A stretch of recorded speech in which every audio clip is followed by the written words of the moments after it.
Good afternoon, folks. We are currently live once again. It's time to finally check out the Halloween album. So let me get everything loaded up and switched over, and I will do kind of like an intro to kind of kick off the launch party and explain what kind of went into this year's project before we actually take a look at the video. So let me make sure all of my settings are good, and we will switch over to media share.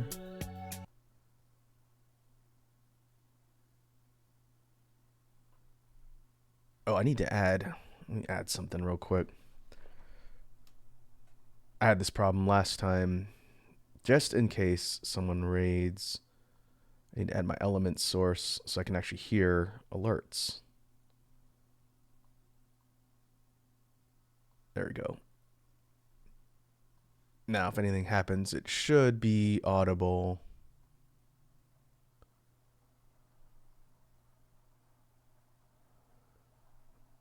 We'll see what it does. Mostly the sound alerts, just in case that happens like last time.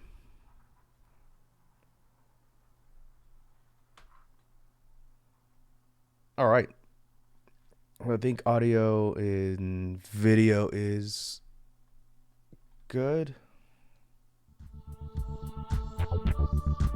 Okay. Playback from YouTube looks good.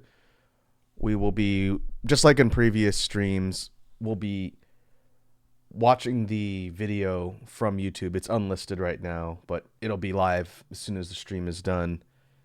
Likewise, the Bandcamp page will be up. The album's been up on Spotify. I don't know about Tidal.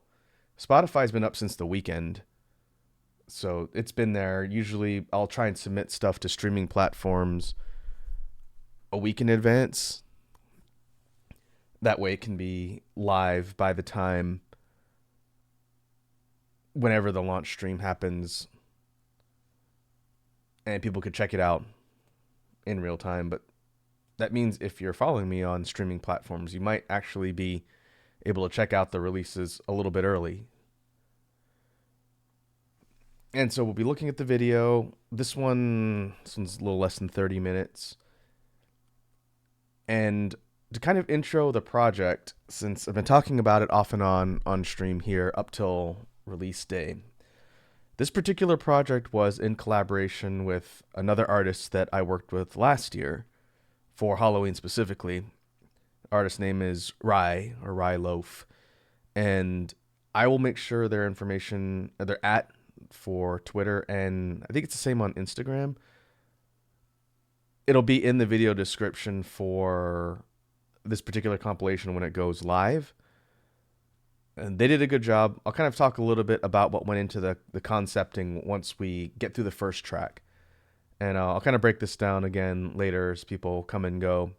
But just like before, when we start watching the video, we'll go through song at a time, and I'll talk a little bit about what the sort of idea was, and then I can also talk about the ideas that went into the art, because the way I've laid out and edited this particular compilation video compared to the previous releases is a little bit different.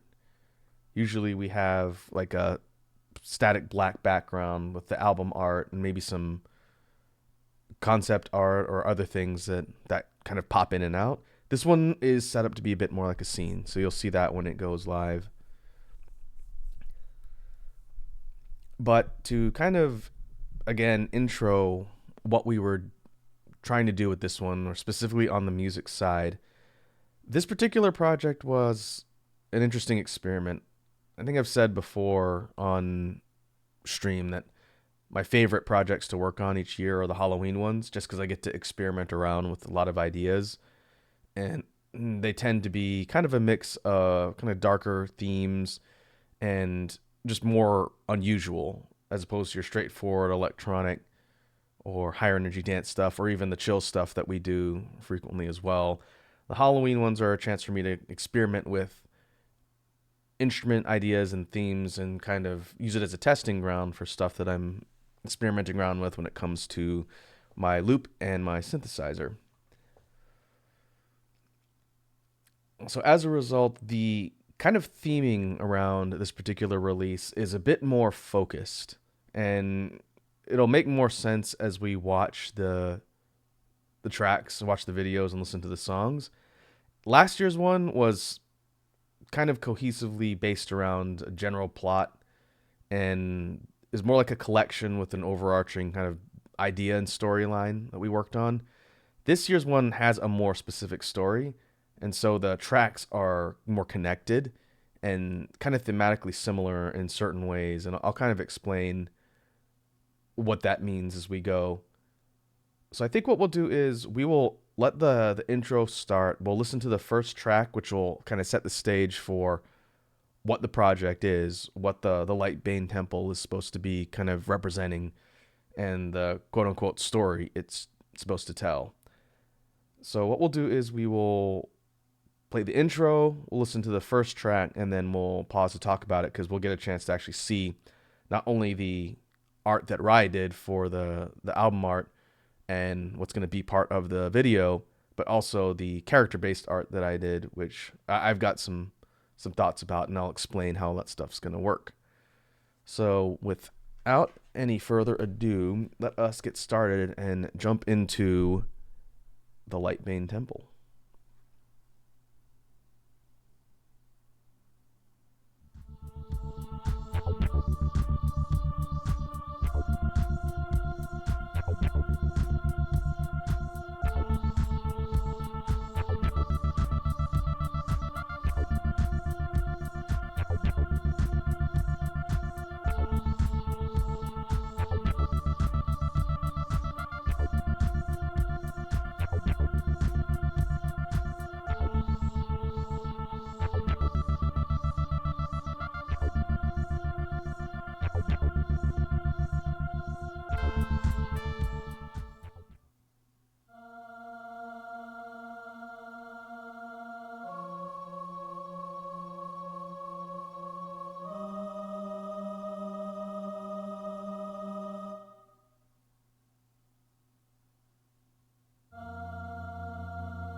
All right, be careful not to miss the cutoff here as it fades. The scene isn't going to actually change as far as the background goes, but it'll kind of become more apparent what we're doing with the whole background as we go. So this is going to be kind of the establishment of what the Lightbane Temple is supposed to be and what our kind of goal was in putting together the project.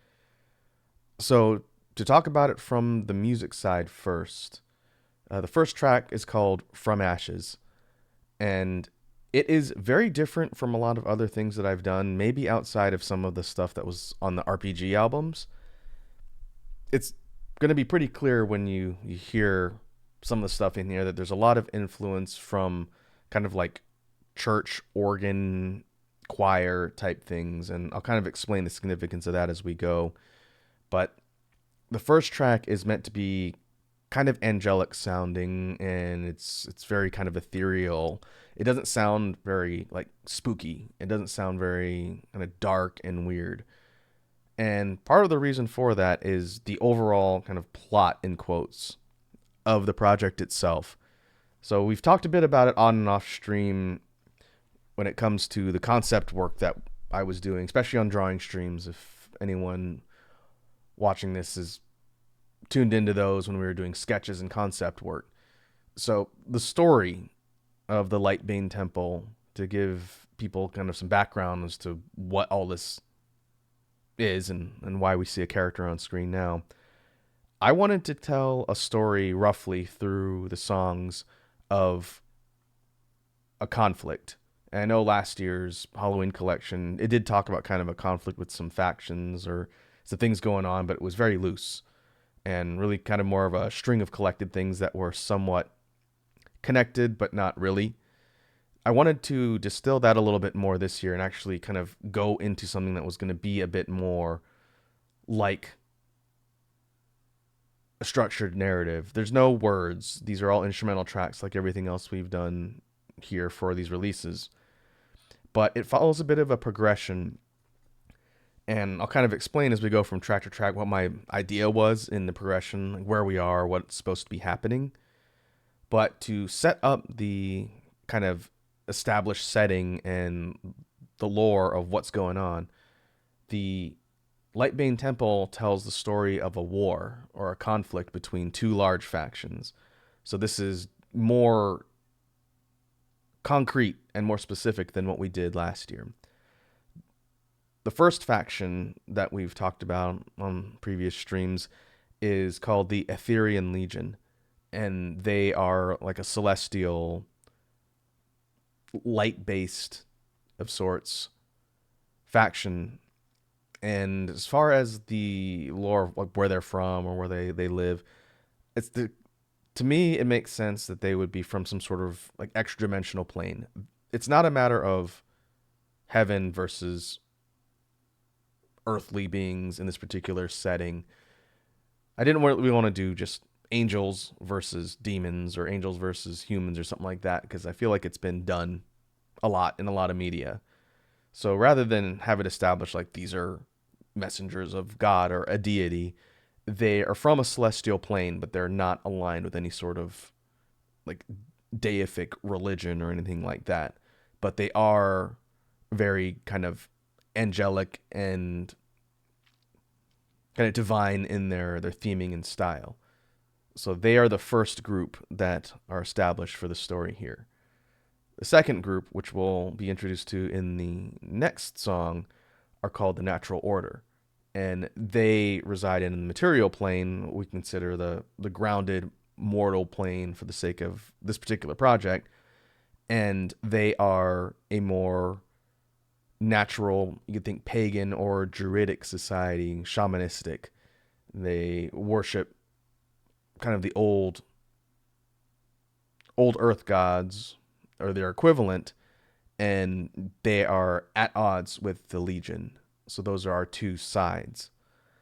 And each of the tracks in the album is meant to reflect the members of each faction. And there are 14 in total, and each track is represented by a character from that faction, and it will alternate as things play out in the actual progression from songs 1 to the final one, song 14.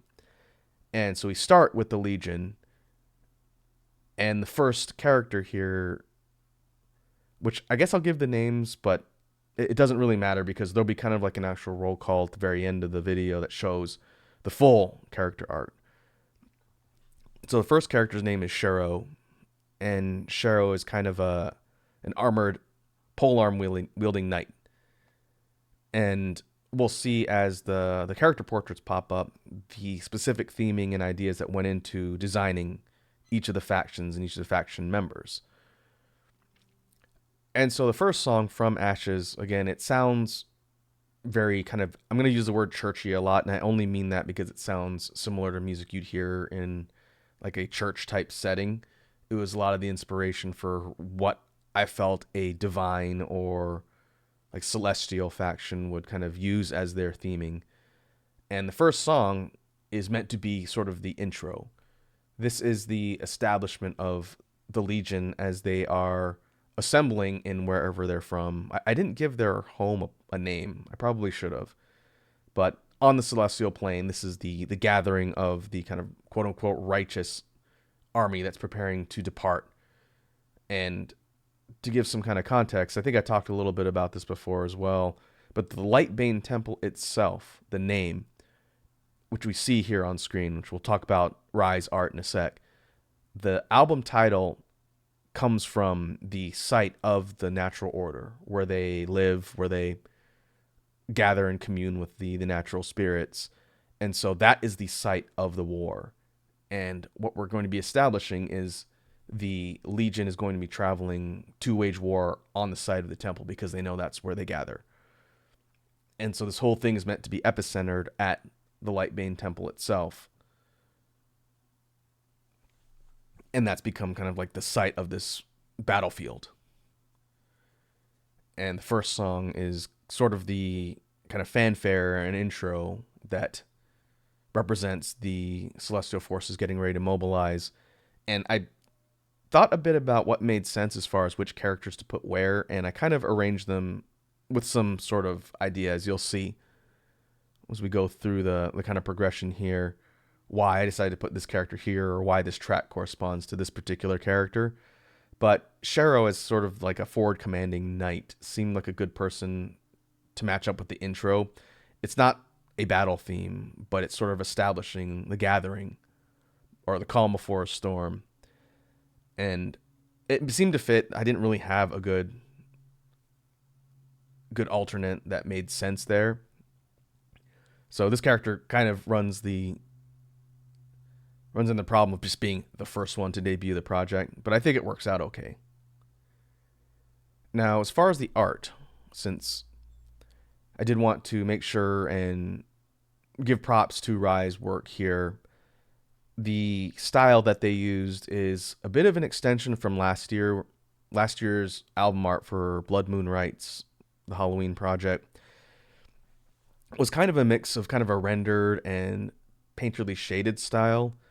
This year, what we talked about in the concept development for designing this backdrop that would become the album art for the Lightbane Temple, we talked about how we'd be establishing the scene when it comes to where this temple would be located and what would be the surroundings and what would be the focus. And so rather than just have a zoomed in picture that was for the album art itself, I told Rye, I said, what if we did a whole scene that would be like the entirety of the video to show like a big backdrop of the entire landscape, not just the temple itself, which is this big skull you see here ensnared with vines and it's kind of lashed to an altar platform. The lighting highlights kind of the temple itself, and you can see there are steps and things that wind through. This staircase kind of goes into the skull, and you see this row of torches that light the way through here. And it's located in kind of this canyon surrounded by cliff sides, and in the back is a waterfall. And the way it's shaded, it makes it look red, but it's meant to be just a regular waterfall. And what I really like about how Rye did the shading, it puts a lot of the emphasis on the temple itself while keeping the foreground and the trees on the side sort of shadowy and shaded. You can see the texture of the trees and everything, but your main focus is at the center where the temple grounds are located, the skull. And I especially like the way the lighting was done here because it's casting down directly onto the site. It looks kind of like the sun is overhead and starting to set. But to me, the better interpretation is the divine rays of light are signaling the impending arrival of the Legion. And so the temple knows, and the temple inhabitants know that they're in for a fight. And this is sort of their signal that the fight is starting. Like the celestial forces are approaching and they'll be here soon, which does lead into the next song. So what we'll do is we'll listen to the next one and then talk about the progression and also what it means as we are introduced to the natural order for the first time. So before we do that, let me grab some references here. That way I can make sure I'm speaking to the lore a bit accurately.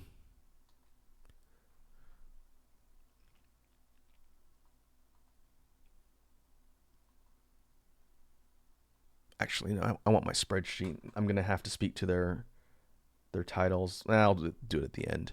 We'll just give their names for now as they're introduced. We'll talk about their titles in the roll call at the end. So that said, let's move on to the second track, and then we'll talk a little bit about what it means and where it goes. So let's have a listen.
All right. So that was track 2, Soul Dissension. And I need to pay a little bit of close attention to where the cutoffs are because I just put these timestamps in yesterday when I was uploading this version of the video. These tracks, just to give people some background in case they haven't heard me talk about it, the actual released tracks in the versions you hear on streaming platforms and also the versions on Bandcamp, they are longer than these. These are the shortened versions that are used for the video just for the sake of making it so the video is a little more streamlined, and then it's not a hour-long video. So each of the tracks you'll hear actually have a repeat. So they repeat once. And you're only hearing half, essentially, for the sake of the video. But for this one, for Soul Dissension, it's a bit of a play on words. I don't think it was a high concept or anything really that profound. But the idea that as we're proceeding through the progression here, again, thinking of starting sunset. So it's late in the day as this is happening, even though we can see kind of the light rays coming through. The overall color backdrop does make it look like it's kind of into the evening. And so the title is meant to kind of symbolize the setting of the sun, hence the use of soul, S-O-L, like solar, instead of soul, like the human soul or spirit, but it's kind of a play on words. It can be interpreted both ways because it sounds the same. That was kind of a fun thing that I came up with when I was naming the track. And This sort of serves as one, our intro to the opposing faction to the Legion, the Natural Order, and this is sort of their understanding that the conflict is here. We need to start preparing as the opposing army is approaching. My assumption is they would probably be approaching from the sky. I think a lot of them could either fly with wings or some sort of ethereal ability, but likewise, as the title goes, they are expecting the forces of the Ethereal Legion to be descending upon the temple. So a couple different meanings that went in the name. Not all the tracks are like that. In fact, very few have that kind of meaning. This was just kind of a fun thing that came to mind as I was writing the song. And as far as the style itself, to kind of set apart some of the theming and elements that are kind of unique to each faction, there's going to be a bit of overlap in kind of the style, and you'll hear that as we go from track to track. But the Legion's tracks tend to be a bit more kind of angelic.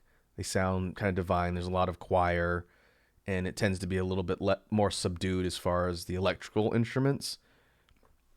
The Natural Order's tracks are, to me, they sound a bit more organic. And so you're going to hear a bit more instrumentation that kind of contrasts with what you're hearing from like the choirs.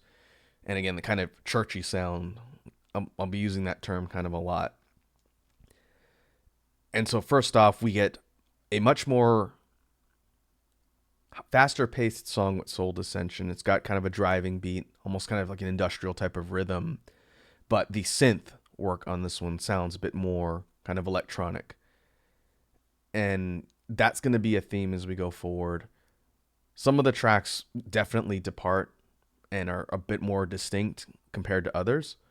But I wanted to separate kind of the style so it seems clear these belong to two different respective groups. So it doesn't sound like everything's kind of muddled together. And so this is the first time we're introduced to a character from the Natural Order. And in the upper right here, the way it's divided is all of the Legion characters will be on the left. All of the Order characters are going to show up on the right. And they'll alternate. So each track will phase in a portrait from the respective faction, and it'll alternate till we get to the very end. And so the first one we see introduced for the Natural Order is this character named Trenla. And one thing that I'll mention now, in case anyone is wondering, I didn't put a ton of thought into the gender of these characters. I think for some it's going to be ambiguous, and for some they'll have an established gender. And to me, it wasn't a big deal, but it did kind of factor into the lore for some of them. So for Shero, I think Shero would be male based on his proportions and how I kind of drew his character. Trenla is meant to be female. And her role within the Order is she is a frontline attacker too, but not like a heavy armored knight equivalent. So class-wise, we're thinking kind of like RPG classes. The characters are not always going to be the same, but their roles are usually going to be similar with some exceptions. And so she's meant to be, again, a frontline attacker, kind of like a melee user. She doesn't have a weapon, unlike Shero, who uses a pike or a polearm. Trenla uses close range, kind of magic or blades, like magical blades specifically is what I kind of designed for her abilities. But to kind of talk a little bit about the design theory behind the Natural Order. So for the characters in this group, if we were to compare it to the Legion's costumes or outfits, or however you want to think of it, are going to be a lot more kind of armored and metallic. They are not necessarily what I consider kind of divine in their design from the armor perspective, but they are kind of more clean looking and more, I guess, forged would be the answer. A lot of metallic armor sets, a lot of kind of forged weaponry. The Natural Order's design is, again, supposed to be more organic. We're talking about druidic or shamanistic type of designs. So a lot of obscuring fabrics, a lot of bone, skulls, or shells, or armor, and a lot of talismans or charms or adornments that cover their outfits. And again, the roll call at the end will actually show the full shots of all of these characters. It's just portraits here for their faces. And so for Trenla here, the first one from the natural order, she has the animal skull on her head. And one thing I wanted to mention, which will come up as the natural order characters come up specifically in the rotation, each member has a natural, not familiar, but a natural creature or part of nature that corresponds to them. Kind of like a totem or familiar. So I want to say spirit animal, but like an animalistic kind of, what's the word, tie to their kind of druidic or shamanistic culture. And it's not necessarily all animals, but a natural element, either plant or animal, that represents them. It's like their kind of iconic tie to the earthly world, as it were. And Trenla's is the wolf. So it might not be super apparent by the way the skull is designed, because it's very decorated with the feathers and the charms, but it's supposed to be modeled after a wolf. That's her sort of representation. And I'll talk a little bit about each of the ones for the order characters as they come up. The Legion doesn't have that. It's barely visible here because the portrait cuts it off, but each one of the Legion have their own halos, like you would see in a divine or celestial being, like an angel. And each of the halos is unique. Again, you'll see it in the roll call when you see the full shot of the characters. But I designed a specific color and style for the halos of each character to give them something unique. And then for the order, they have sort of like an emblem that represents their helmets or masks. Their outfits are going to look more like a mask and something crafted from natural elements.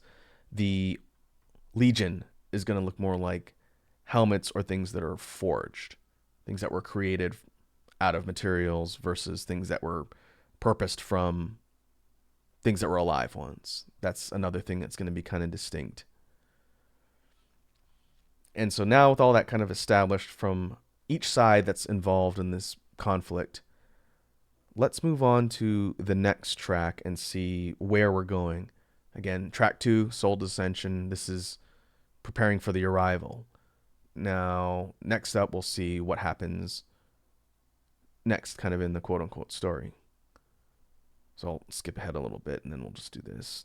So let's listen to track number 3.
Money on my mother, mine. Got 5 haircuts at the same time. White gold pants, jet ski made of wine. Foie gras bust of Albert Einstein, get money. Hey, the alert worked. All right, we got Sour Lad, mod extraordinaire, resubscriber, 25 months. Wow, over 2 years. That's crazy. Thank you for the resub, Sour Lad. Much appreciated. Welcome to the stream. We are, well, that was the third track. We are 3 tracks into the Lightbane Temple. And I've been yapping for a while, so I could do kind of a recap for folks that come in as we're proceeding here. But I did a lot of talking in the first few tracks, kind of setting up what the project was and what the setting is. So for folks who might have missed me talking about it, rather than just continue to yap, if you check out the VOD later and in the archives, you'll be able to hear kind of the explanation, and it'll make sense as we kind of go. Let me go a little further back so we get the title. And the kind of progression of what we've been talking about will make more sense. But I can answer any questions too, so if anybody has questions on what we're doing. Silent says, nice new Beats album. Yep, this is the Halloween release. And what I mentioned at the top of the stream, because there was a last minute change in plans with the artist I worked with to do the art. That's why I'm by myself here. But I'm also in our community Discord in the public voice chat. So I've said if anyone from the Space Beat community wants to drop by and chat, then I'm in there right now. I'm streaming this live in the Discord so people can hear it, and we're also here on Twitch. So we're in both spots. Hey, Red Dragon's here. What's up, Red Dragon? Likewise, welcome to the stream. We are 3 tracks into the story of the Lightbane Temple. The one we just listened to, Lightless Gate. This is the second track to represent the Legion. And this is what I consider the first battle of the story. Talking about how the Lightbane Temple is telling the tale of a war between 2 factions. On this side, the celestial or angelic Etherean Legion, and on the right, the kind of paganistic, druidic natural order. And their battlefield is what we see here in the art that Rai painted. The Lightbane Temple itself is what we see here, and this is the center of the battleground. This is the place of gathering and worship for the natural order, and the Legion are attacking it. And with the first 2 songs as a setup, sort of the arrival, the mobilization and arrival of the opposing forces from the Legion with Lightless Gate, to me, this is their first attack on the temple. This is sort of their testing the defenses of their enemies. And so you can hear it pick up a little bit. This one is definitely less kind of churchy in its style, but it picks up in its kind of aggression. And you have that kind of driving beat that makes it sound like something is actually moving. And with the incorporation of the synths, it's kind of more oppressive in its sound, which is the point. The character from the Legion that is tied to this track, this character's name is Villox. And Villox, you folks might have remembered me sketching this one out on stream, so it might not be completely new. But this character was interesting to draw because it's very unique. Kind of different from the Armored Knight type from Shero, the first one. Villox is a magic user. I would say probably an attack magic user or debuffer would be their role in sort of the army. And the idea that this particular character is kind of wrapped in these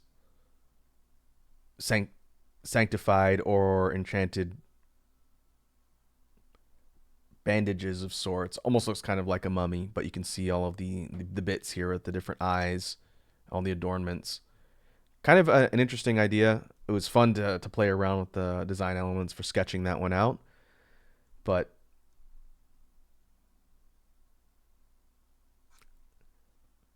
I think it's kind of an interesting twist on the quote-unquote mage type character. Money on my mother, mine. Cop 5 haircuts at the same time. White gold pants, jet ski made of wine, foie gras bust of Albert Einstein, get money. Hey, TGI Ramen, the homie coming in, resubscribing for 3 months. Thank you. Thanks for the resub, Ramen. Very kind of you.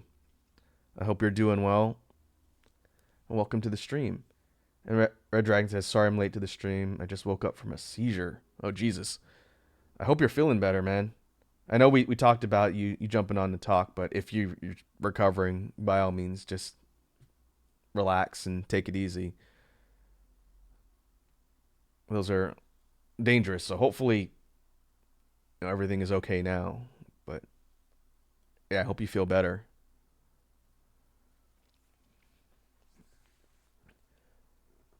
All right. So looking at everything else here, I don't think we have any more changes to the scene. The scene is going to change as we go, and I'll kind of talk a little bit about the idea behind what we're doing with that. But everything's set up, so we're 3 tracks in, and the conflict has started. So with that, let's move on to the next track. This will be track 4. Hey, Cyrus is here. Cyrus says, loving everything so far. Sorry for not saying anything. Been here for the past 15 minutes or more. Oh, that's okay, Cyrus. I have no problem with people just hanging out and lurking.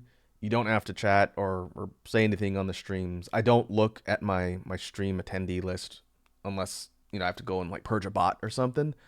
So if people are here and they're vibing, then that's perfectly fine. I do not expect anybody to chime in or say anything or whatnot. So you're good.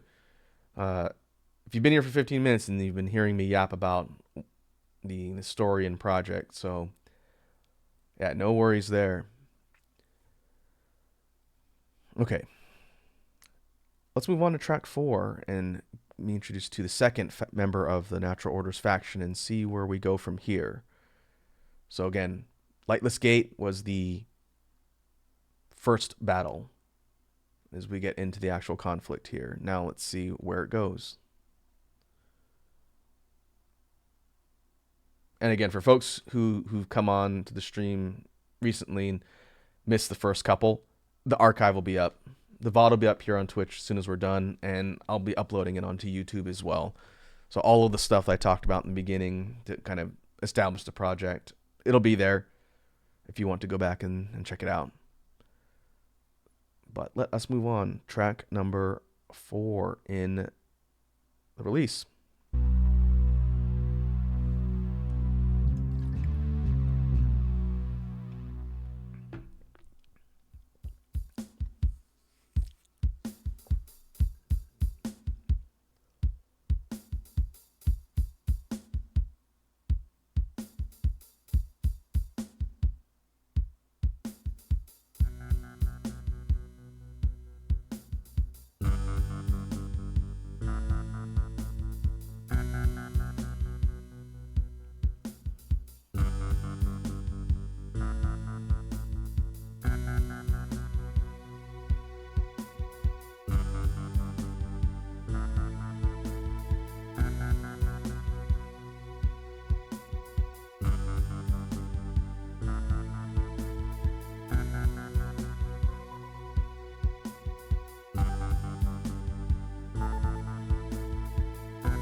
All right. That was track number 4, Synchro Soil Hex. And I just realized as I was looking at my OBS readout that the chat was missing from the window. And I don't know if I deleted my source or what, but you folks have been chatting this whole time and it's not showing up in the feed. So it is there now. Let me stretch it a little bit.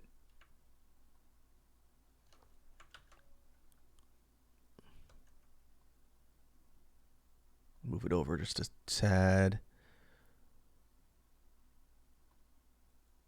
Okay, it doesn't need to be perfectly in the window, but I've been having issues with the chat freezing, so we'll see if that happens again.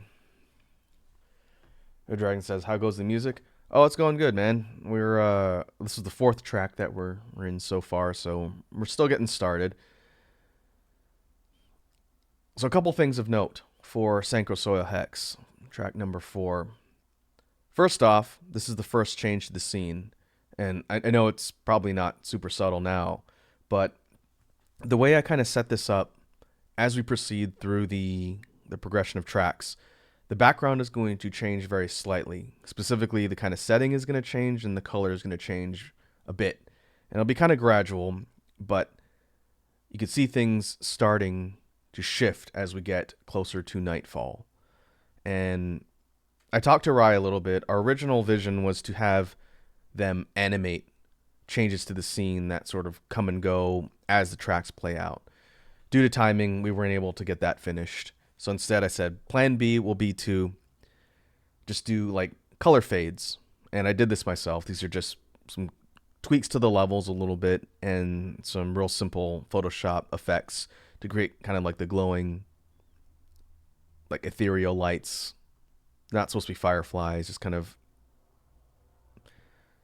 supernatural or souls, as it were, kind of showing up, and they'll kind of become more bright as we go. And so proceeding across the tracks, you'll see the background start to change, and it's meant to sort of follow the progression of time as the conflict goes on. So we're getting into kind of evening, and then we'll eventually be transitioning to nightfall. And then we'll see where it goes from there. So song-wise, to talk about the music for Synchro Soil Hex, this is the first one where I was tinkering around with the kind of idea of making something sound like it's a ritual. And I can't really define what that means because it'd be very subjective from person to person. But I wanted it to sound like someone is doing kind of incantations or some sort of spell, hence the name. Synchro Soil Hex is meant to be kind of some sort of either protective or even offensive spell that the natural order is using as the conflict is sort of getting underway. And it ties into the character that is being debuted and tied to this track. This character's name is Arbaleth. And Arbaleth is a mage and magic user, similar to Vilox on the Legion side. But Arbaleth is a plant-based mage. I think I put a name somewhere. I think it said either like a geomancer or like a dendromancer, someone who controls plants. And so their mask looks a kind of simple wooden texture, but you have all of what looks like tree roots instead of hair coming out of the mask. And the idea is this character can control and manipulate plants, either small ones or large ones. And logically, the natural icon of this particular character would be a tree. Just like Trenla's. I'm still struggling to come up with a term for it, but her character or tied to the natural world is the wolf. Arbaleth is a tree or plant. And so kind of thinking in mind how this character would be weaving these incantations, I'm assuming it'd be kind of like either drawing runes or some sort of maybe catalyst type of spell casting versus Vilox would be more traditional magic, I think, kind of channeling or using this character would be more rune based, I think, either runes or incantations or some sort of written spell, and this character would be more like communing with the natural kind of harmonics of the planet or the world itself. And so I tried to kind of put that into the theme, which is why this one doesn't sound like a battle theme. It sounds more like, again, kind of a ritual or like a spell being cast. Still has a bit of bounce to it, and it's still kind of messing around with the idea of kind of a darker theme. I think only the natural order songs, we'll see if I'm wrong, 'cause I don't remember exactly. I think only the order songs have harpsichord here or there. Harpsichord is one of my favorite instruments to play around with when it comes to these types of beats and songs. And so I wanted to kind of use it to create that kind of ominous tone to it, but mixing it with the electronic synths still gives it sort of the type of style that I've used on a lot of these. But I don't think we did, well, I guess we'll find out. I don't think we did harpsichord for any of the Legion songs. But as we're going, we'll see more how the kind of tone it's established by not only just the style of the song, but the instruments used in it. And again, it was a lot of fun to experiment around and try and write for this particular project, keeping in mind I needed to follow a progression. They're not just random songs thrown together. And so with that being said, let us move on to track number 5 in the progression, and we'll see where things go.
All right. So that was track number 5 in the series. These are going kind of quick. I forgot how much shorter it is when I'm only doing half of the overall recorded track for the video. But that was Spectre Invocation.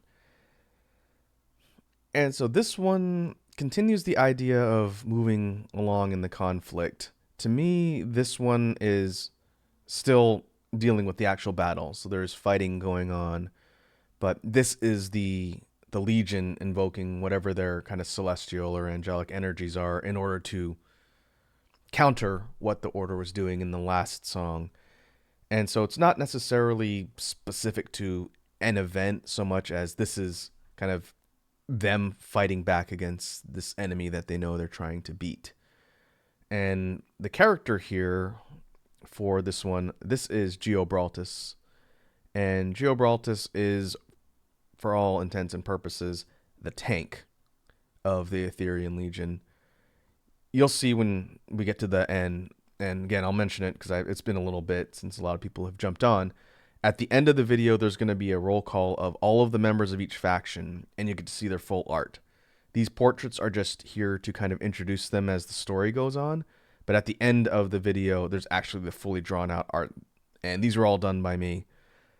And I'll say, something that I mentioned in previous streams when we were doing some of the concept work, and something that I kind of came to the realization of at the end. I'm not doing this again for one of my projects.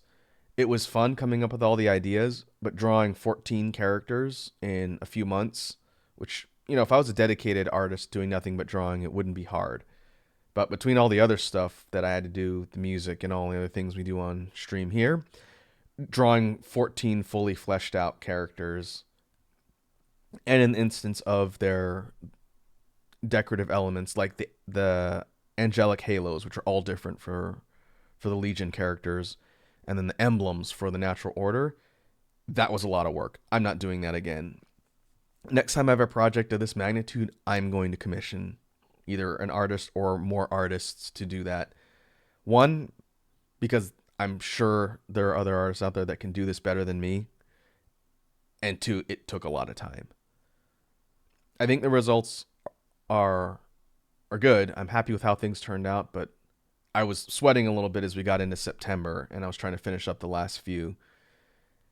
So I think I'm going to stick to concepting, and then I will look at commissioning more folks for things like character specific stuff, which we've done on releases up till now. I just wanted to be ambitious and try and do it myself this time, and it was a challenge. But yeah, we'll take a look at the full cast in the roll call at the end. But as a general archetype, Geobraltus is the heavily armored tank. He uses a great shield and a halberd, similar to Shero, who uses kind of like a polearm or a pike. This is more like an axe bladed polearm. So again, kind of more like a halberd or partisan. And this is another character I did design on stream. We sketched this one out in one of the drawing streams. But thinking about how it ties into the story, I would think that as the heavy, this character would be utilizing a lot of the either spells or abilities of the Celestial faction to fortify himself against the enemy. So Spectre Invocation as a song is meant to kind of represent the Legion using their abilities to, one, counter the spell like we talked about, but also to fortify their own ranks as they're gearing up for the fight against their enemy here on the temple grounds. And I think I remember which character comes next, and we'll kind of carry over those ideas. So that being said, let us move on to track number 6 in the progression.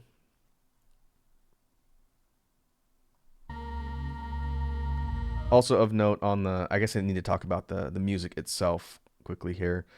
We still have some of the kind of churchy elements with the choirs and a lot of the melodies, but things have picked up a little bit as far as the pace. And this one also introduces the saxophone, which I cannot remember how many times we use a saxophone across the tracks, but a bit more of a focus on the melody here, but still has that kind of ethereal tone to it. And so we'll see how that contrasts with what we're going to do next for track 6 for the order. So I just want to throw that in there, since as things come to mind as far as the significance with the instrumentation, I'll try and mention it if I remember. But let us move on to 6th track in the list.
All right, that was the sixth track in the release. That was Chalice of Lifeblood.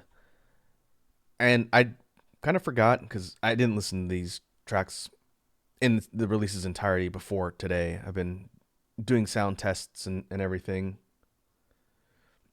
up till I had to upload everything streaming, but I don't have them all committed to memory about which one is where. Red Dragon says I would join, but still not 100%. Sorry. That's okay, man. It's fine. Just take it easy and don't push yourself too hard. I'm gonna sit in the community Discord just for the remainder of the stream if other people that are around would like to drop in to chat, but it's not a big deal. I've got plenty to talk about and a lot of things to kind of go through, so it's all good. Again, I hope you feel better and feel free to get rest. You don't have to hang out on stream when you're recovering from a seizure. So yeah, no need to apologize. Just be safe. So as far as the track goes, because I again have to kind of remind myself of which one is where, I didn't realize we're gonna have the harpsichord back to back. Just like in Synchro Soil Hex, this one has the harpsichord as its main instrument, that kind of metallic twanging piano-ish type sound. That's a harpsichord. And so for this one, unlike the previous one for Spectre Invocation, this one is not as aggressive, or at least not as driven in its tempo. This one is meant to be kind of an extension of the last Order track, Hex, because it's still meant to be kind of like a ritual, but it's not meeting the same energy as track 5. And there's a couple reasons for that. The first is the character we see here on the right for the natural aura it's introduced here. This is a character named Keimlithos, and he is the counterpart to Geobraltis on the Legion side, in that Keimlithos is the heavy for the natural order. He's the frontline tank, but the way he utilizes defensive abilities is different compared to the kind of heavily armored great shield that Geobraltis uses. Think of this guy like a knight, a heavily armored knight, but this guy is more like thinking of the defensive classes and things like RPGs, kind of similar to like a hoplite, which is kind of like a knight for frontline defensive unit. But instead of a great shield, you'll see it in the art at the end, but Keimlithos uses a giant animal skull as his shield. He doesn't have a weapon, but his sort of weapon slash defensive tool is a massive skull of a creature. And thinking about, I know I had an animal that represents sort of his nature and his natural element. I think it's a rhino, like a rhinoceros type, thinking about the shape of the skull, which we'll see. It's like a giant rhino skull that pretty much takes up his entire arm and is functioning like a shield and or attacking instrument, be like a blunt crushing instrument too. And so these two characters are the biggest on their respective sides. You can tell by the way their proportions are drawn in the full art, but coming up with sort of like a contrast between two characters that function in the same capacity but are different was kind of fun. I had this idea for the animal skull and then how it would be kind of decorated and either reinforced, which is where the title of the track comes in, Chalice of Lifeblood, as part of the ritual to fortify the animal attributes for this particular character. It's a type of, not enchantment, I guess. It'd be like an infusion type of element. So it'd be a crafted potion of some sorts that's used to give the actual animal skull an unnatural amount of strength. And so that whole Chalice of Lifeblood is the material or component being used in this character's fortification ritual, hence the why it sounds like a ritual song still. But that is the counter being used for the opposing heavy on the other side, who is utilizing, again, the ethereal or celestial energies. So again, you have kind of like ether magic versus natural rituals or shamanistic rituals, and that's how the opposing sides are choosing to wage their sides of the war. The background itself hasn't changed yet. I think either the next track or the one after, we're going to see it shift again towards nightfall. But everything here, I think, is unchanged from the last one. So what we'll do is we will move on to the next track in the progression. Track number 7. We are reaching the halfway point. So let's have a listen. We'll move up here.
Okay, that was track number 7 in the series so far, Coastal Cultish. And we have 5 Hydrate Redeems from Red Dragon. I might actually have to go get water in a little bit and have a chance to fill up my water bottle. But I'm finishing my smoothie.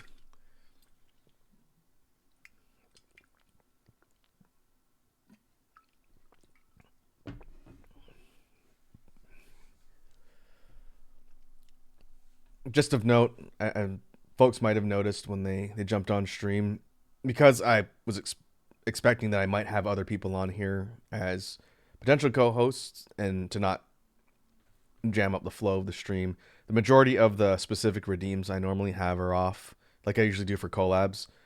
So things like the beat, small mode, fact redeem, recommendation for music, all those are off for just today. They'll be back on next time I stream. So this track is interesting because this is one of the oldest ones of all the tracks that are in the release. I had this one done for a while, and I was debating where I wanted to put it in upcoming releases. Of note, I believe, it's been a while, probably been almost a year, we did this one on a jam stream, and I think it was Lava King. I think Lava named this one. I may have to ask him next time I talk to him, because it's been a really long time. I'd have to go back and look at the archive footage. But I think Lava named Coastal Cultish. I had this sitting in my archive directory for a while, and I knew I was going to use it for something. And so this is a bit of a side story for the progression, because this one sounds different from some of the other ones. It's got a bit more of a mellow ambient energy, and the idea for where this is in the story of this conflict between these two factions in addition to attacking the temple from the sky and kind of descending on the grounds of the temple from the Legion, they're also waging war from a different perspective that we can't see in this scene, and that is from the ocean. A small contingent that was used kind of flank the temple itself is coming in from the ocean from the Legion's side. Her dragon asked, was your shake chocolate? It was. It was chocolate.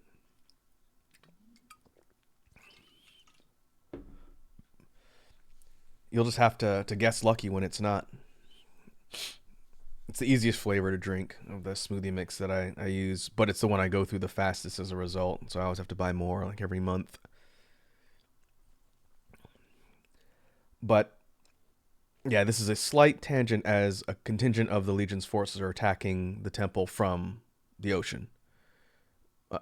I like to think that they'd be traveling via boat as kind of a way to surprise the enemy, and they're in the process of departing in order to attack the site from a different angle. And so the Legion's character that represents this character's name is Oriomda, and she's an archer. I thought a little bit about where it made sense to put this character because there was no easy fit. So one thing I thought was like she'd be commanding the ranged forces that are attacking from the ocean. And she uses a bow and arrow, which we'll see. Red Dragon asks, you have a person per song? Yep. So what we were seeing so far and how all these portraits are just fading in per track, each track corresponds to a specific character from each of the two factions.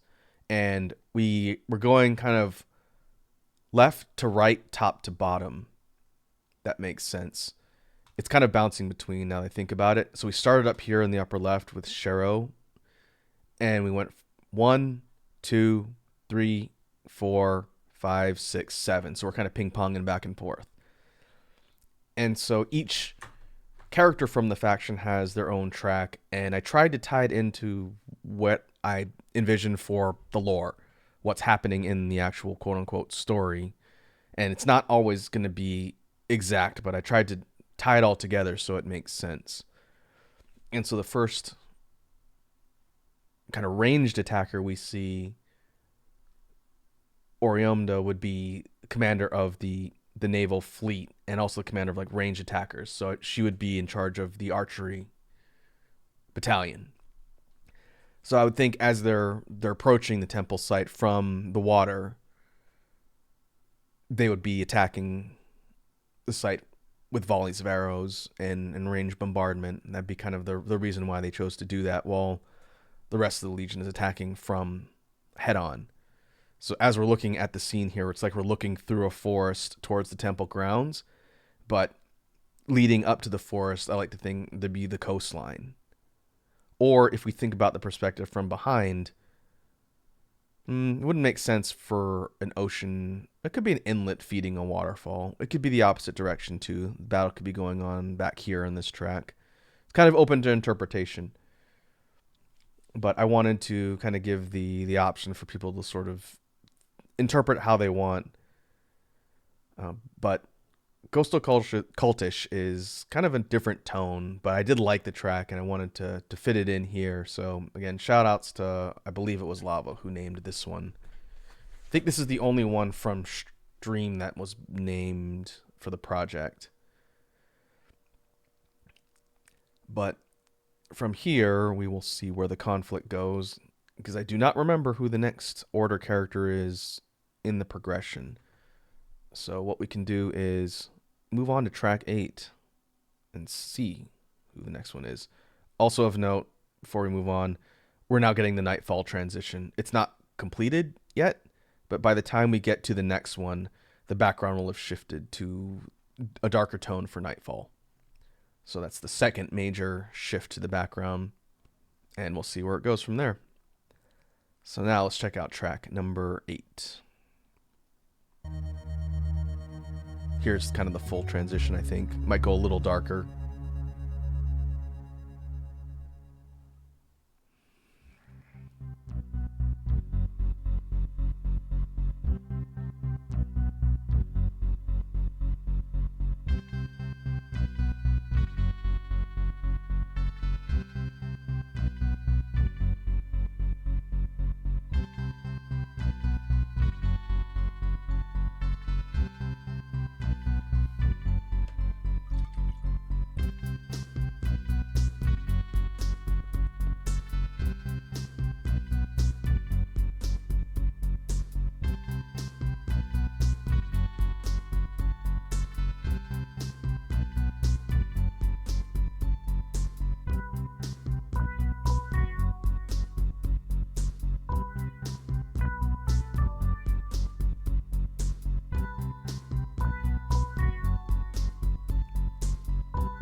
right, that was track number 8 in the series. That was Inner Sanctum.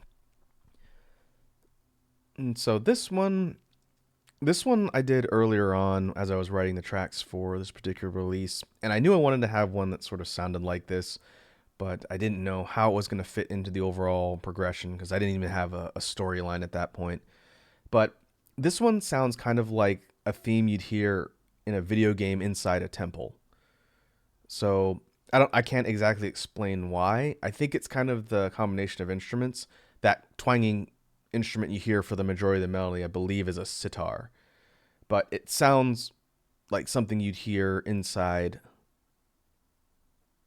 kind of like an altar or temple. It just has that kind of vibe to me between its kind of bouncy rhythm, but still kind of the dark bass line and melodies. And so thinking about where this is in the progression, the last one was sort of taking the focus to another section of the battlefield. This one is actually going into the temple itself.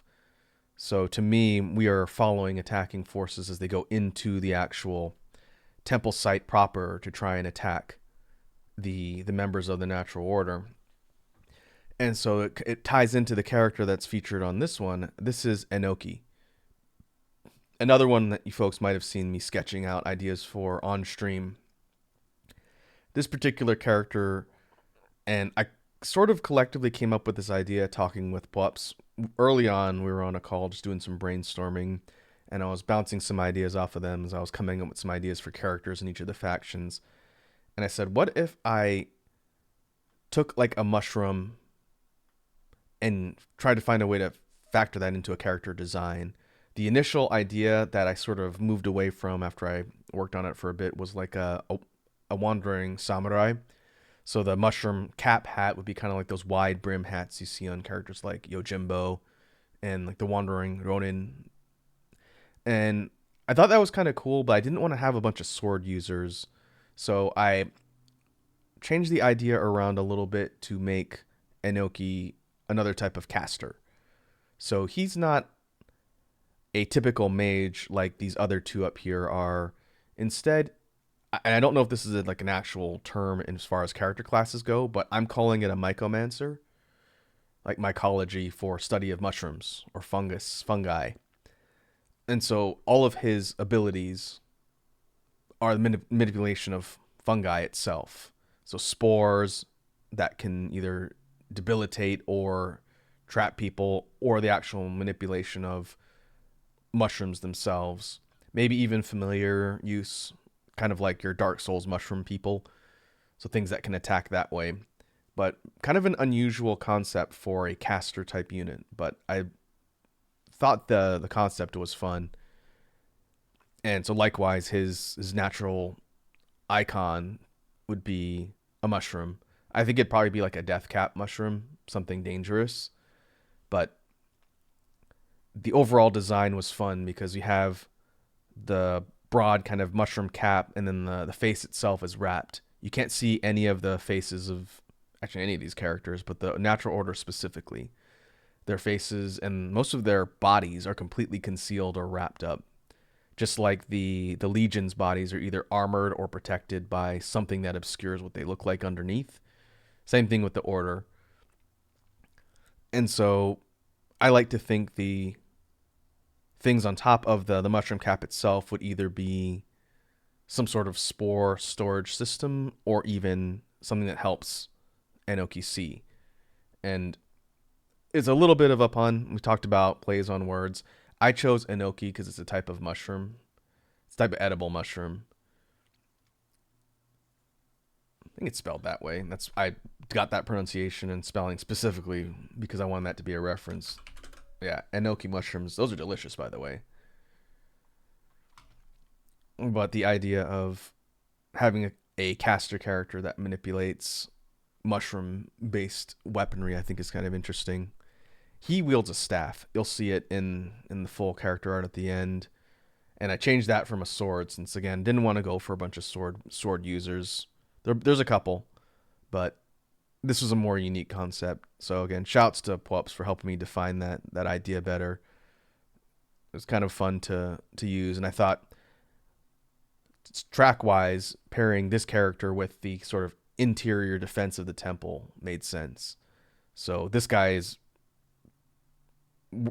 trying to drive off the invading forces of the Legion from within the temple, and I think they're on his turf inside. So I imagine that type of battle would play out interestingly. So that was track number 8 in the progression. Let us move on to track number 9, as the conflict is going to be picking up a bit.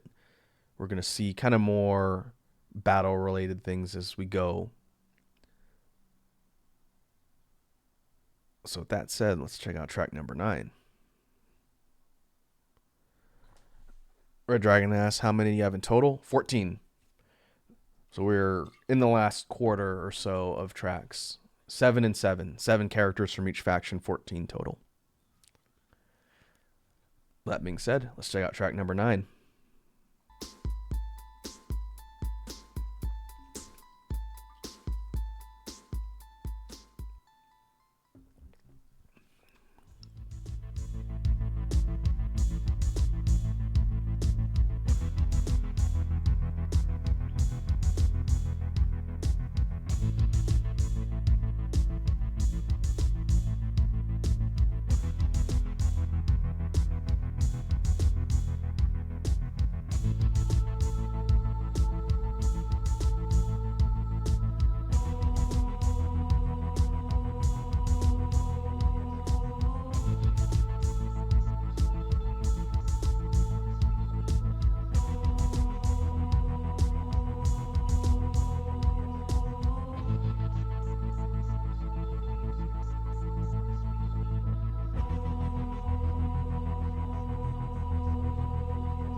All right. That was track number 9 in the series, All Sight Spears. Kind of got a lot to say about this one. I'll try not to yap too long as we go. This one's a little bit important for a few reasons. First off, we've moved back towards the battlefield, and this is more of a kind of battle theme-ish based on its tempo and its kind of driving nature. This one was kind of fun because I got to play around with trying to make something sound more battle-based and aggressive, but still kind of keep some of the more, again, kind of gospel-y, churchy themes that the Legion's tracks have had up till now. And so you hear the choir come back, and then you hear strings, but also there is some synth in there, and I played around a little bit with the intensity and kind of how the sound comes across volume-wise, so it's not just a flat volume. The synth chorus that comes, or synth melody that comes in a little bit later, it kind of stings and it goes in and out and backs off a little bit, which is just playing with the volume and the effects overall. It's one of the string synths, I believe, is how I did that effect, and then I just kind of varied its intensity and ended up creating this kind of interesting contrast. Instead of everything being kind of a uniform volume, it's a bit more variety here, and it doesn't do a whole lot differently than the others, but it does stand out a bit compared to some of the other tracks, and I do like this one. Lore-wise and character-wise, this one is important because this is the theme of the leader of the Etherean Legion, the commander. Each side has a commander that shows up as part of these releases. And so this character down here in the corner, I know my bar is hiding in a little bit, but this character's name is Trista, and she is the supreme commander of the Etherean Legion, one on the front lines. And the name of the track is kind of significant because it also matches her title. Each of these characters has either a title or designation that's part of their name. You'll see it on the roll call. I've just been giving their names and not their titles just to save time. But Trista, as the leader, her full name is Trista the All-Sight. And so the track All-Sight Spears is specifically her theme because she uses these energy spears of light, which you can sort of see one of them poking out over her shoulder, but in her actual art you could see them more. So kind of like you'd see in an angelic or celestial type of weaponry, rather than a physical weapon like a sword or a shield or something like that, or spear like in some of their cases. Her weaponry is all based on energy, like divine holy light essentially. And so this is thinking about the story wise where everything's taking place. This is kind of your glimpse into the first commanding unit of one of the factions. Like, I imagine she'd be showing up and starting to wreck things because she's the commander. And I've set up the themes for the commanding units. I really wanted to be next to each other, opposing, but it didn't work that way in the progression. So the Natural Orders commander doesn't show up till a little bit later. And I'll kind of explain the rationale behind that. But between the kind of regal armor design and also the complexity of Trista's halo, this is meant to be a little bit more complex than some of the other members of the faction. And her design was fun. Kind of like the full armored helmet. It looks like a kind of divine knight armor set with a mix of kind of metallic and this tealish shade. And so again, we'll see at the end of the tracks, there's going to be all of the full art for all the characters along with their names and titles. And you'll be able to see the halos and also the emblems for the Order faction. So that's at the end. It's kind of like the close to the album release. So yeah, pretty decisive battle-ish type theme for All-Sight Spears. And that was fun to sort of write. I do like this one. It's a little synth-wavy, just based on its tempo, but it's also kind of more aggressive. I think there's guitar in there too. I think that's what's part of the bass line. It's a sliced guitar bass line, I believe. But we will go ahead and move on to the next one. We're going to be hitting another scene transition in a little bit. I think 1 or 2 tracks, and we're going to start to see a shift out of night to daybreak. So with that being said, let's move on to track number 10 and see where the story goes.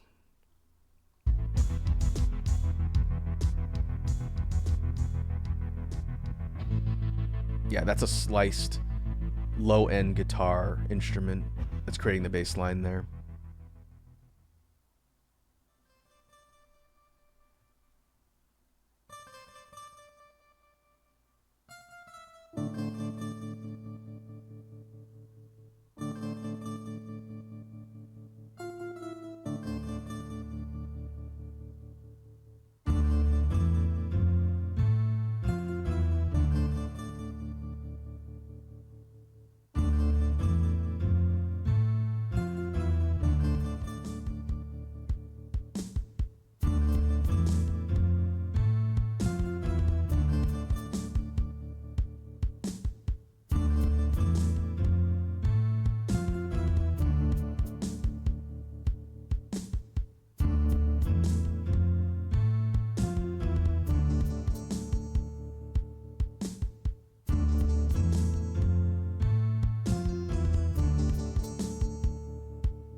That was track number 10 in the series, Congregation Eclipse. This one is a bit of a continuation from track number 4, Synchro Soil Hex. Let's go. Oh, Jesus. We got a raid. Wazzy and the Toxicure crew showing up. Hey, what's happening, folks? I see Key Energy, Big White Bear, Toxin the Unclean. Welcome, welcome, folks. Let me get a shout out for Wazzy. What were you folks up to today?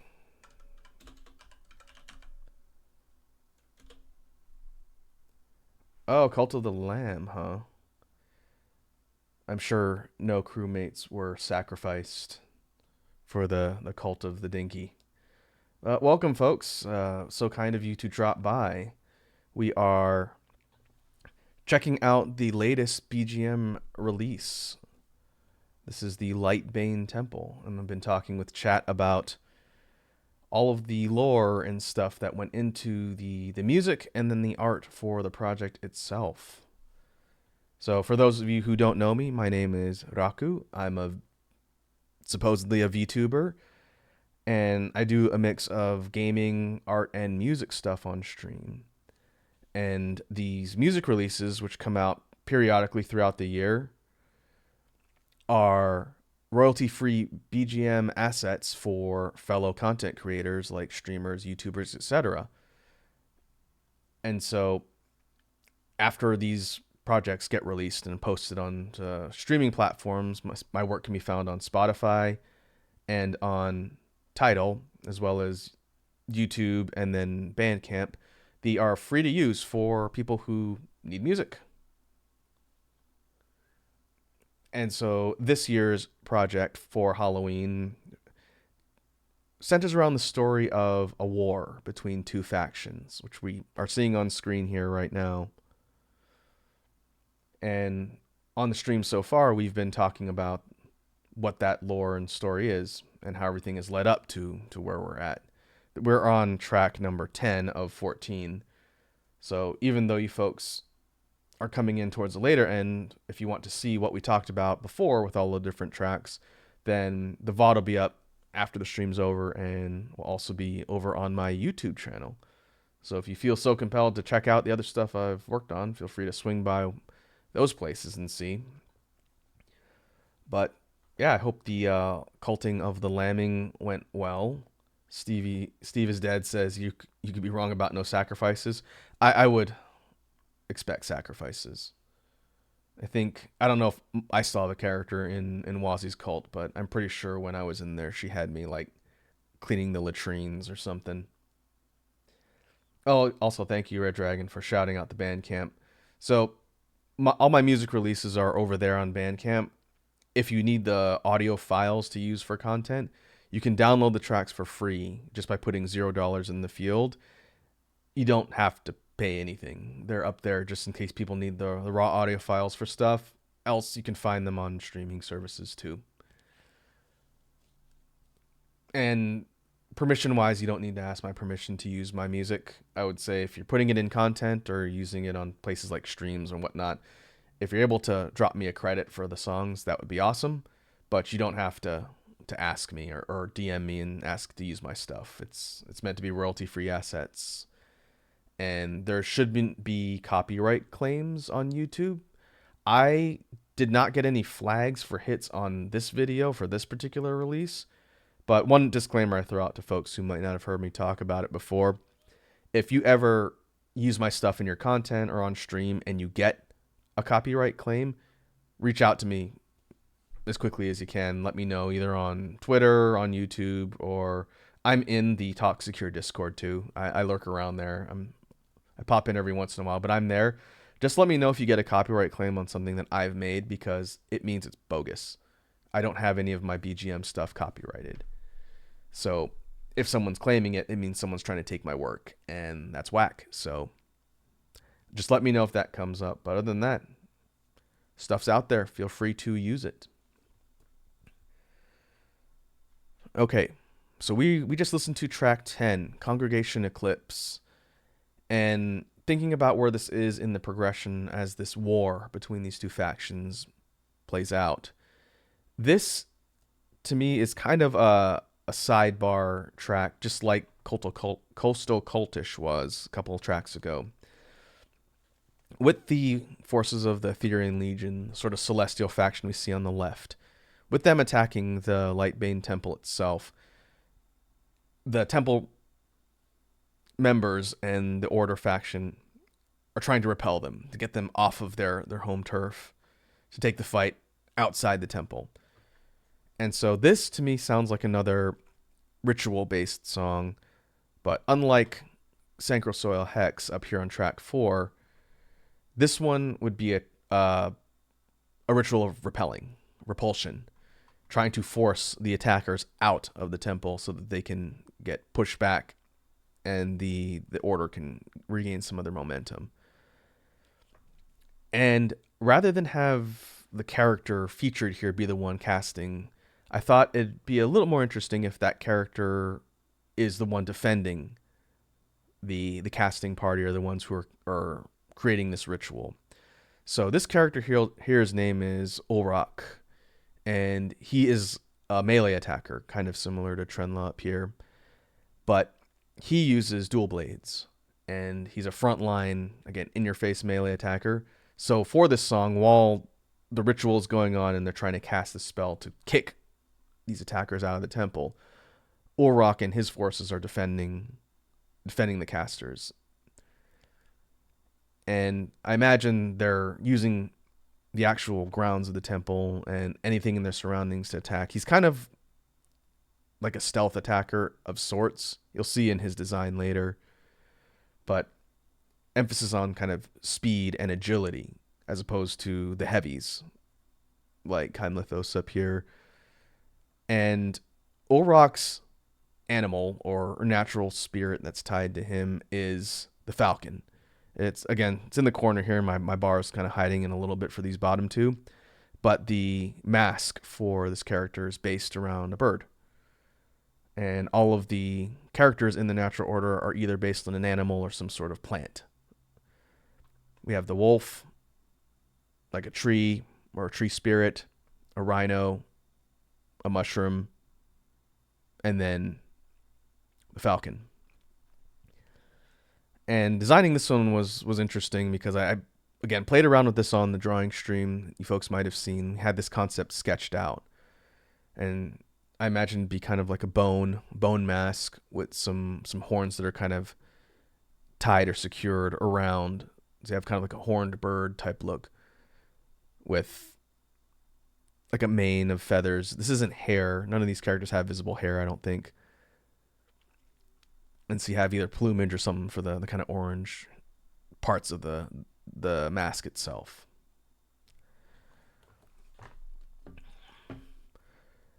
But at this point, we're still within the battle, and we're waiting to see what direction things turn. And before we move on, I mentioned this earlier, but I need to go, 1, grab some water, and 2, fry some chicken. So I don't want to just leave it here with dead silence. So since we had people jump on for the raid, what I'm going to do is, 1, I'm going to mute so you don't hear anything embarrassing. But I'm going to jump back a few tracks to, let's go to Chalice. And I'm going to let it play for a couple minutes while I go and get some water and fry chicken. And then we'll pick up with track number 11 over here. So we're going to step back a little bit. And for folks who jumped on earlier and didn't get a chance to hear some of these earlier ones, this will be a chance to, 1, check everything out, and then we'll resume from track 11 when I get back in 1 minute. So let's go here. I will cue it up, and I'll be back in 1 minute. All right, Red Dragon and Sour Lad, you two are in charge. Make sure the chat doesn't misbehave, and I'll be back in 1 sec.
Alright, I'm back.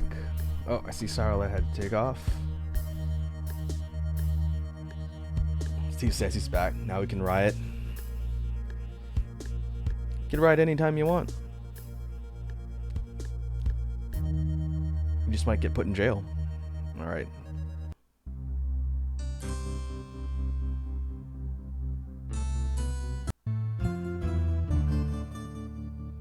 Okay, I just was checking something.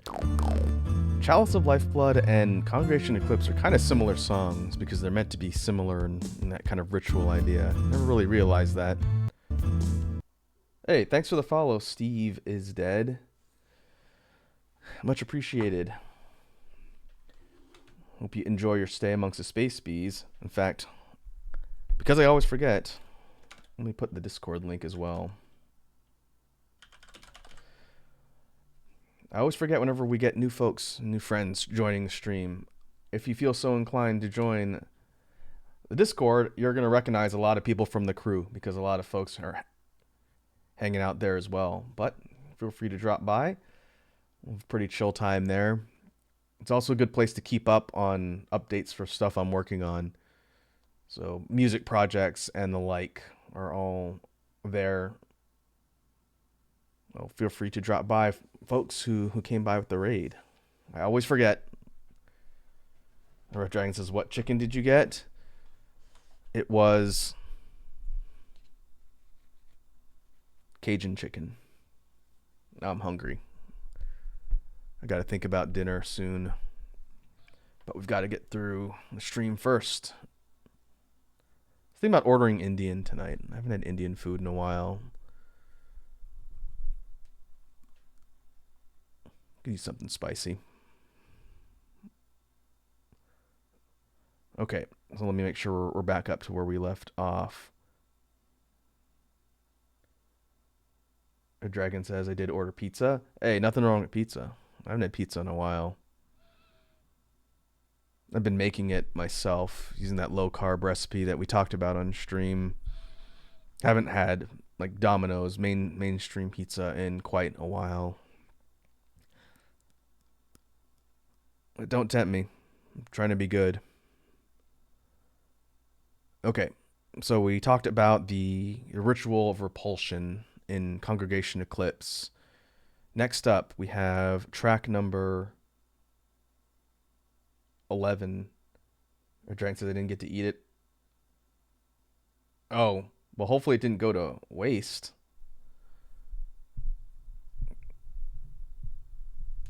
Hopefully you can reheat it, or there was leftovers or something. That sucks. Clearly the answer is to just order another one.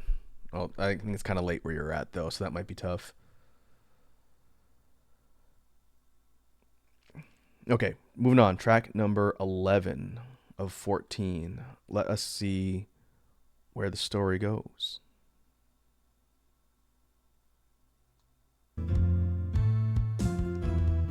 Her dragon says, I'm not that rich. Fair enough.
All right, we're starting to actually transition to the last version of the background. You can see it very faintly starting to change color. Across the next few tracks, we'll see how it changes by the end. But that was track number 11, Divinity's Purge.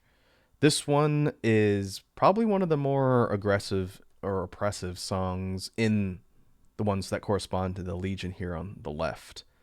This is getting towards the peak of the final battle, as either on the temple grounds or outside, the scale of fighting between the Legion and the Natural Order is hitting its peak. And this one's a little bit significant because, one, it's moving towards kind of the climax of the battle. But in the song itself, I wanted to build on that idea of, again, kind of aggressive and forceful theme, but still keeping the kind of churchy instrumentation that we've been calling it up till now. So this one introduces organ, which I believe the very first track had some of that a little bit. Now it's actually being applied towards something that's more aggressive. And the kind of rockish constant kick pattern with the percussion. And then there's a different distorted guitar for part of those riffs you hear as well. But it sounds like a boss battle. And the character assigned to this one from the Legion side, this is Halstis. And Halstis is essentially the second in command under Trista. His role is, let's see, what's it called? Heretical Judge, I believe. So this is one of the more powerful members of the Etherean Legion that is here on the front lines. So in addition to the commander herself, next in line, her second in command. And we'll talk a little bit about this character since we did some sketch work for the weapon. Someone, I can't remember who from the community, suggested the weapon I ended up using for Halstis. So once we look at the full art, I'll jump back in and talk about some noteworthy things amongst the entries, because I definitely want to talk about that. But his sort of unit designation would be a mid-range melee attacker, because he uses a scythe, and that's the weapon I want to talk about when we get there. But unlike the frontline melee attackers, he flies, and so it's sort of like a ranged flying attacker versus a grounded like infantry type unit. And that was an interesting design to kind of work through too. It's definitely kind of more unique compared to the more clean or angelic designs in some of the Legion. So we'll definitely talk about that later. But now we're getting to the point where things are getting real.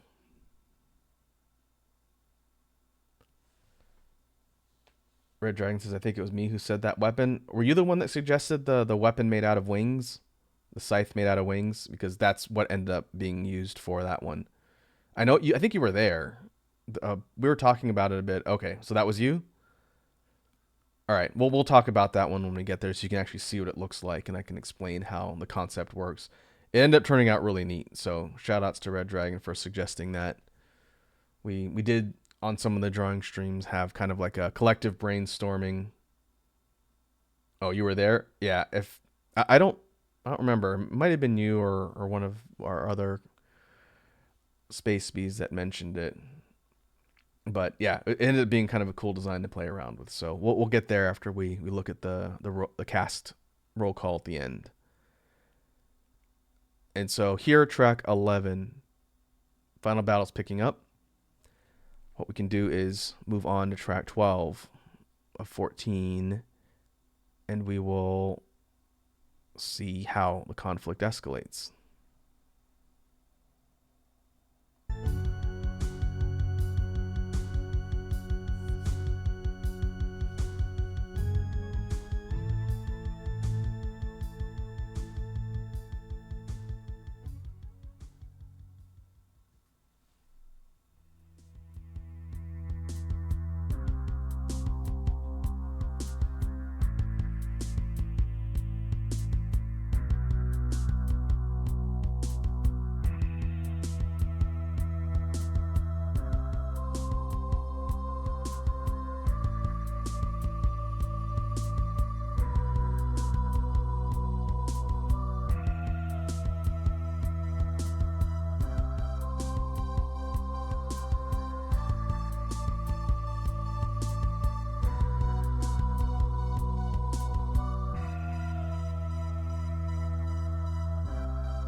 All right, that was track number 12,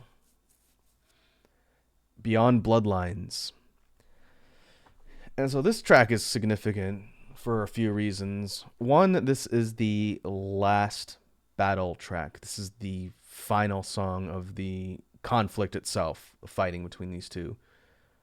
On the topic of ideas, Red Dragon says, might have to label the ideas and who gave them to keep track. That's a pretty good idea. I'll have to remember that next time we do a drawing stream, because I could put a little note on my file about who suggested what. So yeah, we can do that next time. That way I can remember who gave me the idea. And so again, last kind of final battle track, as it were. This one is significant for a couple reasons. One, because it is getting towards the finality of the overall release. This is kind of the final peak of the fighting, the climax. But also, this is the theme of the Natural Order's commander. Down here in the corner, this is Dracolin. And Dracolin is, just like Trista over here, the supreme commander of the Order.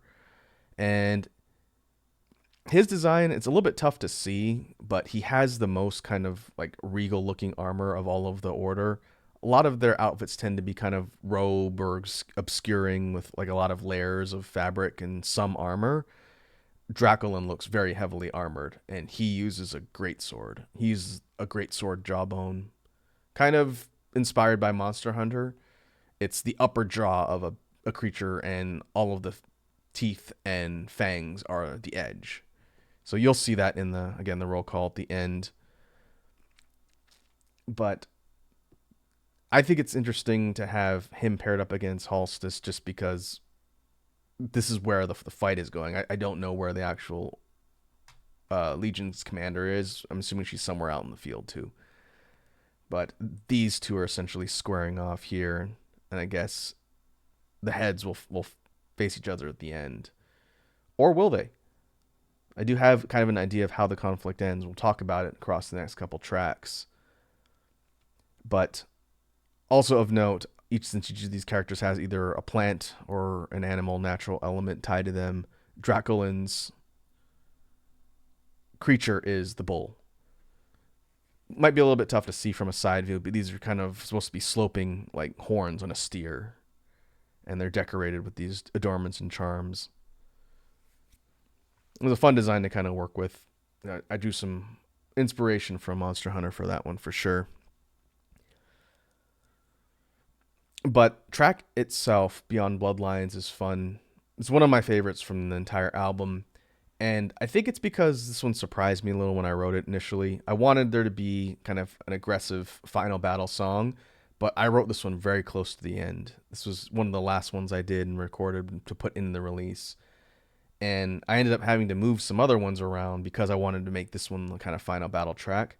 And I think it's the rapid synth line that comes in towards the end. It's the most prominent thing, and I've never done a melody that sounds like that.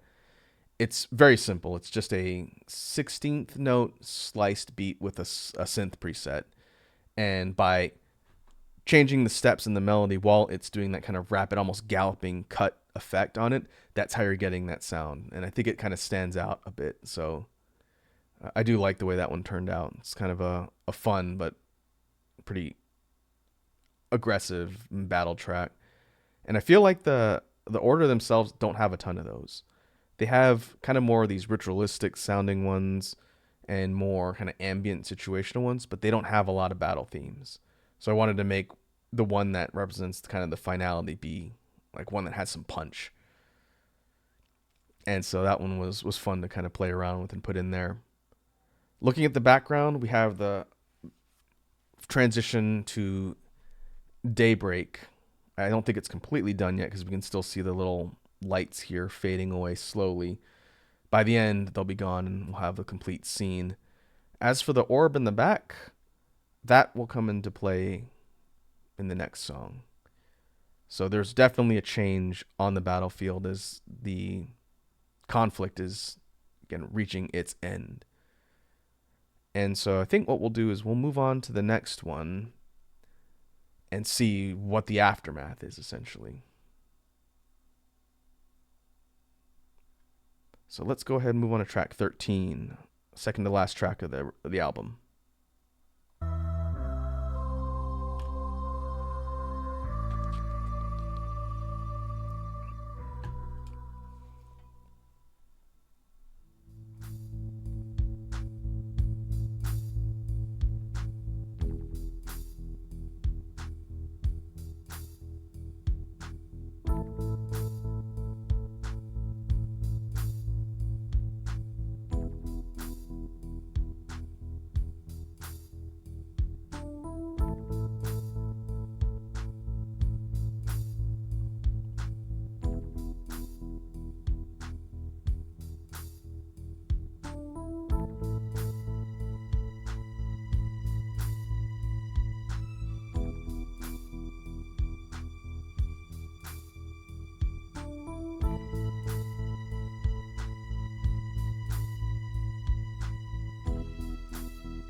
All right.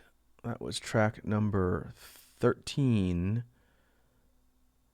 And I missed a typo. Was finishing editing on this compilation video last night, and I missed a typo. This track is called Righteous Heretics. I missed an S at the end. It's plural. And I didn't see that when I was proofing the final track to upload, so can't fix it now. It's too late. But just to point out, the track is missing an S. It should be heretics, plural.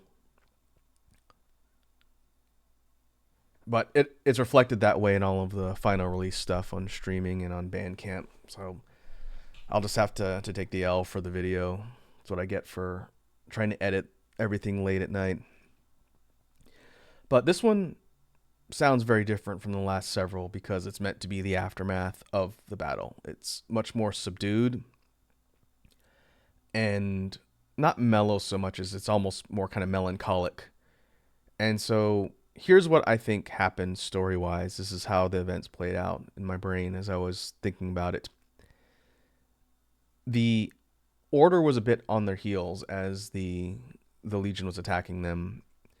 The right cast by the team to repel the attackers was kind of like their last resort at the risk of being overrun by forces attacking. And their spell was meant to commune with kind of the old gods that they channel for their rituals, with the intent of just sending the Legion back, not necessarily back where they came from, just back and getting them away so that they could counterattack. What I think actually happened was the deity that they invoked in their ritual turned out to not really have a discriminatory mindset when it came to unleashing its fury. So what we're seeing here in the scene, this glowing orb in the sky, is the actual result of the incantation they cast. It's the spell itself.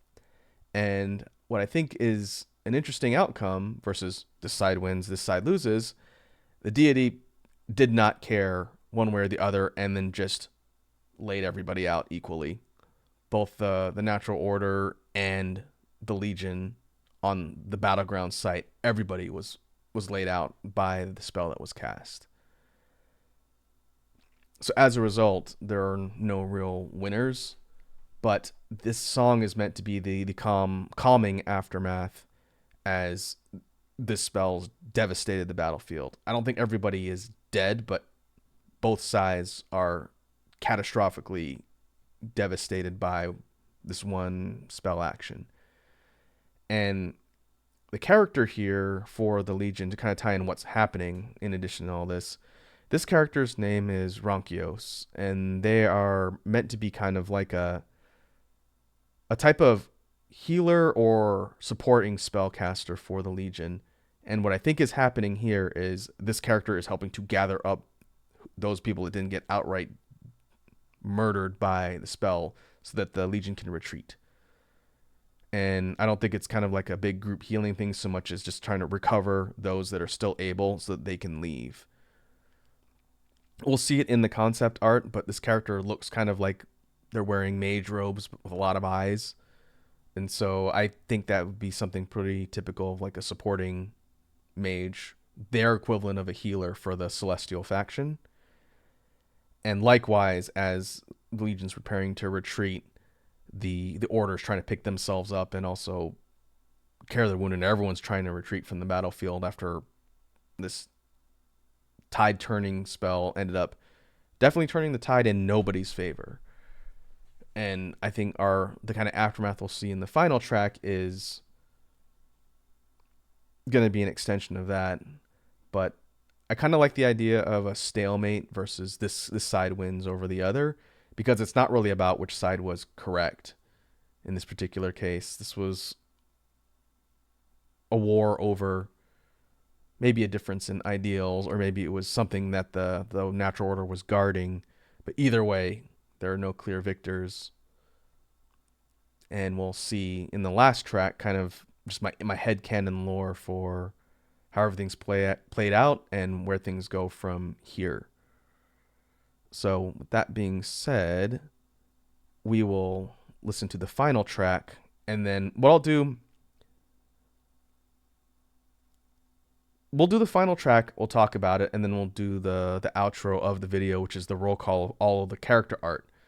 And then we'll let that run, and then I'll go back and talk about some noteworthy things on the actual drawings themselves, and that'll be the last thing we do for the stream today. So that being said, let's listen to the final track of the Lightbane Temple.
All right. That is the last track of the album, Two Ashes. There's a little bit of a kind of a tie-in to explain the thought process here. Again, for folks who might not have been here since the start of the stream when we first kicked off all of the tracks and are listening to them, there is kind of a through line between the first and the last track. And it's pretty obvious, but I figured I'd talk about it just because I've never done anything quite like this for one of my releases. So the first track is called From Ashes, and then the last track is called To Ashes. Not anything really that profound, but I wanted it to kind of be a through line that ties together the start and the finality of everything. And so that's the only time I think I've ever done two songs that are that closely titled, but it was intentionally done to sort of tie everything together. So this is kind of the closing credits of the album. Sounds more melancholic and features a lot of the kind of churchy elements for the instrumentation, choir and organ, and it's very similar to From Ashes in the beginning, but it's a little more uplifting. And one thing that ties us together, because this is technically an order track, not a Legion track, it's meant to combine the elements of both kind of styles a little bit, which is primarily noticeable in the synth.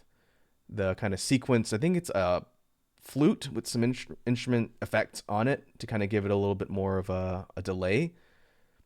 But the melody style of that high synth that comes in kind of towards the end is meant to kind of mirror what a lot of the order tracks have done.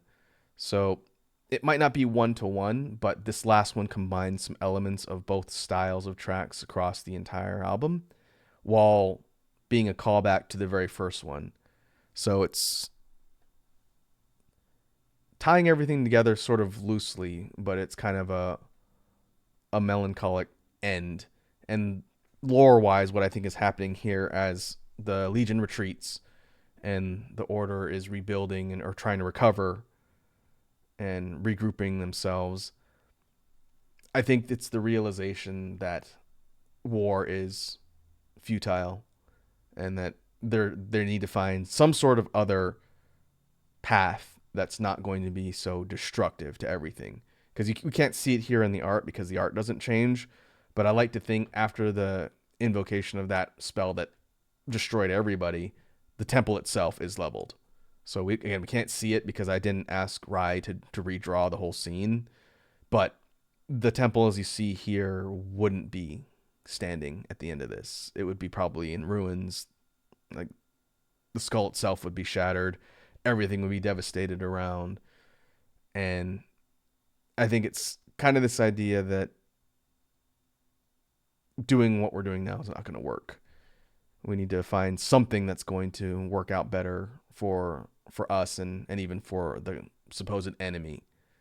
So it's a little bit hopeful, but it's not like a happy end, if that makes sense. It's really more of kind of a neutral end, which I don't think I'll do that for every single release because that would just be repetitive. But compared to last year's one, where it was kind of like you effed around and found out and suffer for eternity, that was sort of the end of Blood Moon rites. This one, it's the actual conflict itself has burnt itself out. And we'll see what happens in the future because it's going to lead to utter extinction on both sides. And I think that's kind of the takeaway. I didn't write a narrative for this particular project. I just had an idea of how I wanted to sort of structure the sequence of events from the conflict to start to finish. And it was fun trying to tailor the songs to roughly follow that. I don't think it does it one to one, but hopefully the progression seems like it's there. I'm still quite new at trying to do like an actual concept album. I'm not a prog instrumentalist. But I do want to talk about the character that corresponds to the order for the final track. This character I couldn't really figure out a good place, kind of like the start for the Legion with Shero up here. But this is Songyo, and Songyo is one of the Natural Order's frontline soldiers, kind of like Oriomda over here. She is an archer, so she's kind of the equivalent of the ranged attacker for the side. And thinking about where it fits in the progression, I think she's would be one of the survivors, as the fighting has subsided and everyone's trying to recover. Red Dragon says, "Oh, that's a skull." Yeah, I talked about it a little in the beginning, but the main site of the temple, this is the Lightbane Temple altar itself. It's a giant animal creature skull that's lashed down to this platform, and the actual temple is inside. So it's on this raised kind of dais almost looking thing, but the actual order itself lives inside this skull. That's their home, and also their site of rituals. And so you can see the jaws, and like the overgrowth from the plants makes it look like it's lashed securely to the platform, almost like the trees are holding it in place. It's kind of a neat effect. I'm pretty happy with the way Rai rendered all this out. It turned out well. But yeah, so Songyo is one of the survivors, is helping pick things up for the order as everything's leaving. And I imagine, I don't know. Canonically, I don't know who's left after all this. All of them, maybe some of them. I think the leaders would still be standing, barely standing, maybe. But canonically, I don't know. I didn't really think about like a survivor count. It's not really that important. But in that aftermath, again, thinking about how they're going to move forward. Also of note, as a ranged attacker and kind of also a stealth unit, similar to Orok over here, Songyo's animal, her iconic animal or nature element is a chameleon. Might be a little bit obvious. I know it's hard to see because the bar is blocking it a bit, but her mask is meant to resemble a chameleon a little bit. And I think that makes sense for a stealth attacker, someone who can camouflage. And so that is the final track. That's the end of the album. Let's do this because I'm not quite done discussing the character side.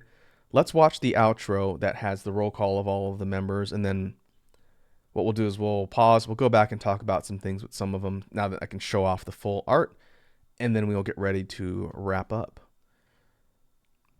And I'll talk about the track I'm going to use for the outro as well, since it's not part of the track list. So we'll go and watch the outro, and then we'll talk a bit about it before we wrap up for today. So let's take a look.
All right, let me go ahead and pause here at the outro.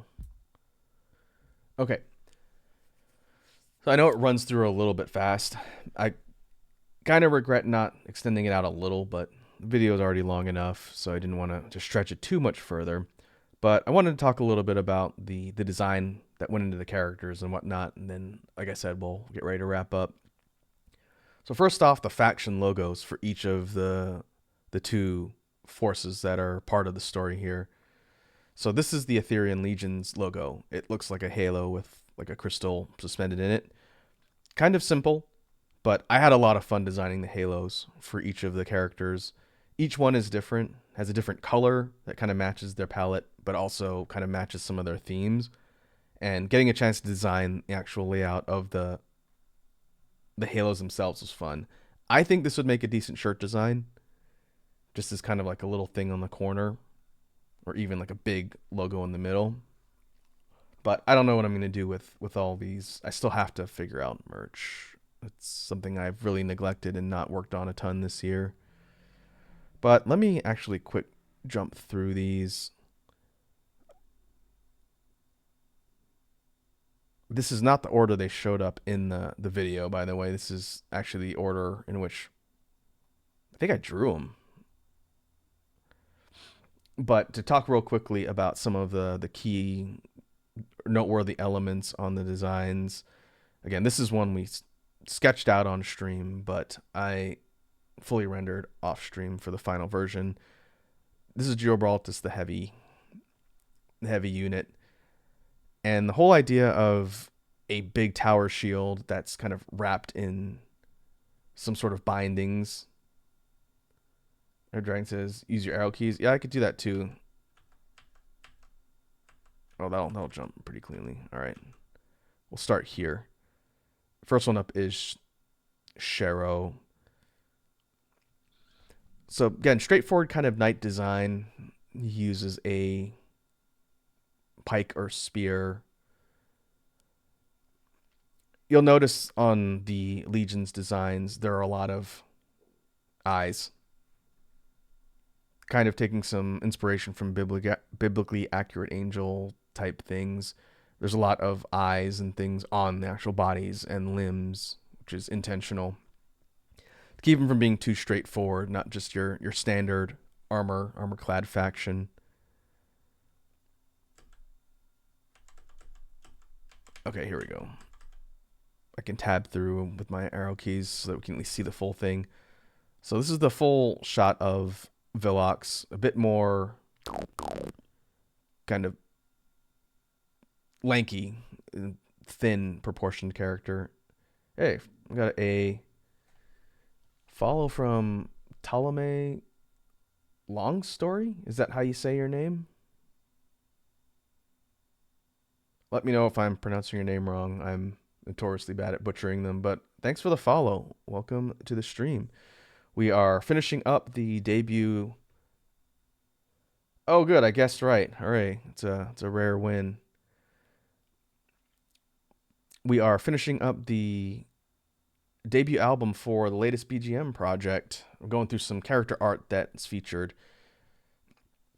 And for folks who might be jumping in at the very end here, once the VOD's up, you'll be able to see what we talked about on all the tracks that went into the release.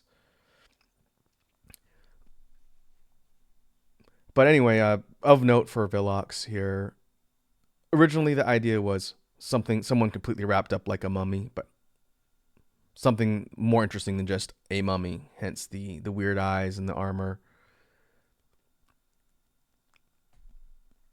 That was a fun one to work on, but drawing and shading all of those bandages was not fun. Originally, my plan was to do runic writing on all of the strips and bandages, so you have like little runic letters. I'm glad I didn't do that. That would have been a nightmare. It would have taken me forever to do that, and it probably wouldn't have looked that nice. Okay, here's Gibraltus. The heavy tower shield with the eyes and the kind of bandages sealing it was something we came up with on stream, but then all of the kind of tendrils tying it to his body itself makes it almost look a bit more kind of cyborg-ish, but still kind of a knight concept. Like I said, if I was going to do a project like this again, I would just commission all these characters. Someone else could probably render these out way better than I can. But I wanted to be ambitious this time, and it was a lot of work. Okay, this is Oriumda, the ranged hunter. Her bow is I don't know what that's called. It's an asymmetrical bow, so it doesn't bend out from a singular point. I know there's a name for it. I remember back in the day in like Diablo times, there were bows that looked like that, but I don't know what the correct term for it is. But she uses just a regular long bow and arrows. I do like the color scheme. It's a mix of kind of greens and teals. This is the concept art for Trista, leader of the Etherean Legion, and like I mentioned, her armor is very kind of straightforward knight-ish, but you can see the actual additional eyes and everything for the typical design trait from the faction itself, which again you'll see on all the other ones coming up too. And then the spears, from which like the title and the track that corresponds to this particular character, all sight spears. I thought about doing some more kind of fancy glowing and particle effects on those spears, but it looked kind of extra, so I kept it kind of simple. Those are supposed to be like spears of holy light that she uses for her weaponry.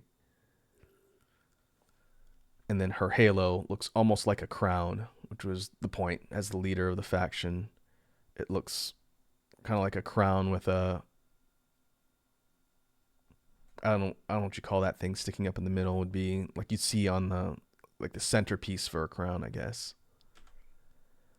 This is Holstis. This is the weapon I was talking about, which is why I wanted to bring it up. Again, I think we didn't get confirmation on who came up with the idea. I know Red Dragon was there, but either way, the weapon that Holstis uses is a scythe, but the scythe is made up of these kind of angelic wings.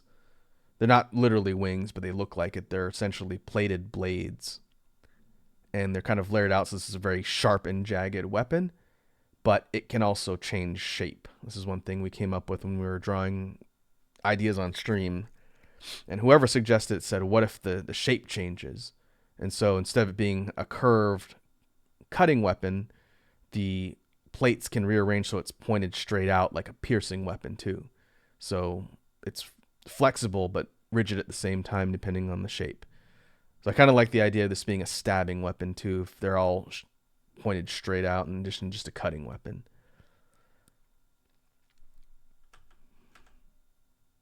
Okay, we'll go through. This is Rankios. This is the support mage for the Legion. And the idea that their main outfit is like a long kind of obscuring robe protected by little bits of armor here and there would be kind of more lighter attire that you'd see for a magic user instead of a heavy armored unit. But I also like the mask. Too many eyes everywhere. That's the Legion. The Natural Order's logo, which may or may not make sense, is supposed to be a sun.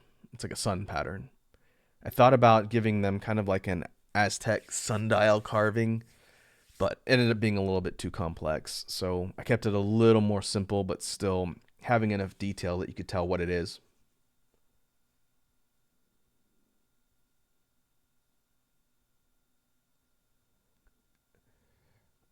It's SB. It's SB Discord, Red Dragon, not DS. That's why it's not coming up. There you go. Close enough. But yeah, for folks that are coming through, feel free to join the Discord if you want to hang out with a bunch of chill folks and also keep up to date on the stuff that I'm actively working on. All right, let's run through the Natural Order characters real quick. So this is Trenla, the Reaper Claw.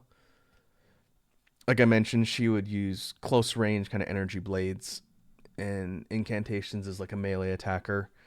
Fun fact, I actually had to draw this one twice because I accidentally deleted the first one that I did, and I was very upset about that.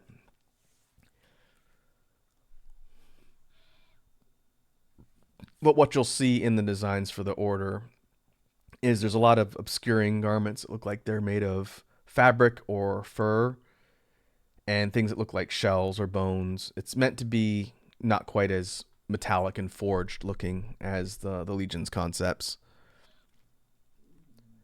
Each of the Order characters has their own emblem or logo down here. You'll see it kind of right next to them. That's meant to symbolize their masks. So Trenla's is inspired by the wolf. And so that's what hers looks like. These are a bit more simple, but I wanted to give the Order members something that goes with them, just like the halos for the Legion. No, we don't want actual audio. Okay, this is the next character. This is Arbaleth. This is the plant caster or tree manipulator. A bit kind of shorter in height, but you get a better shot at the robes. I can't remember if I gave this character a defined gender, but the robes themselves, they also kind of look like a mix of leaf patterns and trees, but it's fabric. It's just really kind of tattered, layered fabric. And all of these belts or sashes that are holding everything kind of together around creates kind of an interesting effect. Originally, I wanted to draw like a tree or a bunch of branches coming out of the ground, but none of the other characters really had anything like that aside from maybe Trista. So I decided not to do that and just stick with the character. But Arbaleth is in mid-cast animation here. And then here's the mask itself, the kind of tree mask. Here's the other heavy unit. This is what Kaim Lithos looks like. He is the tallest of them, which makes sense for a heavy unit. But weirdly enough, he's not really that armored on his body. He's got the greaves and some arm guards, but you can see how massive this skull is. As the heavy unit, this is his weapon and defensive measure. It's a giant reinforced. Again, I think his animal's a rhino, so that's kind of what went into the design here. You can see it a bit on his mask as well with the horn, but it's really apparent here in the skull. And coming up with the details to put on there, like the charms and all the decorations, was kind of fun. And then here's the emblem down here. Here's Enoki. This is the Mushromancer or Mycomancer. Like I mentioned before, originally we were thinking like Mushroom Samurai when I was talking to Pwops, and then I said, sword users are going to be kind of played out.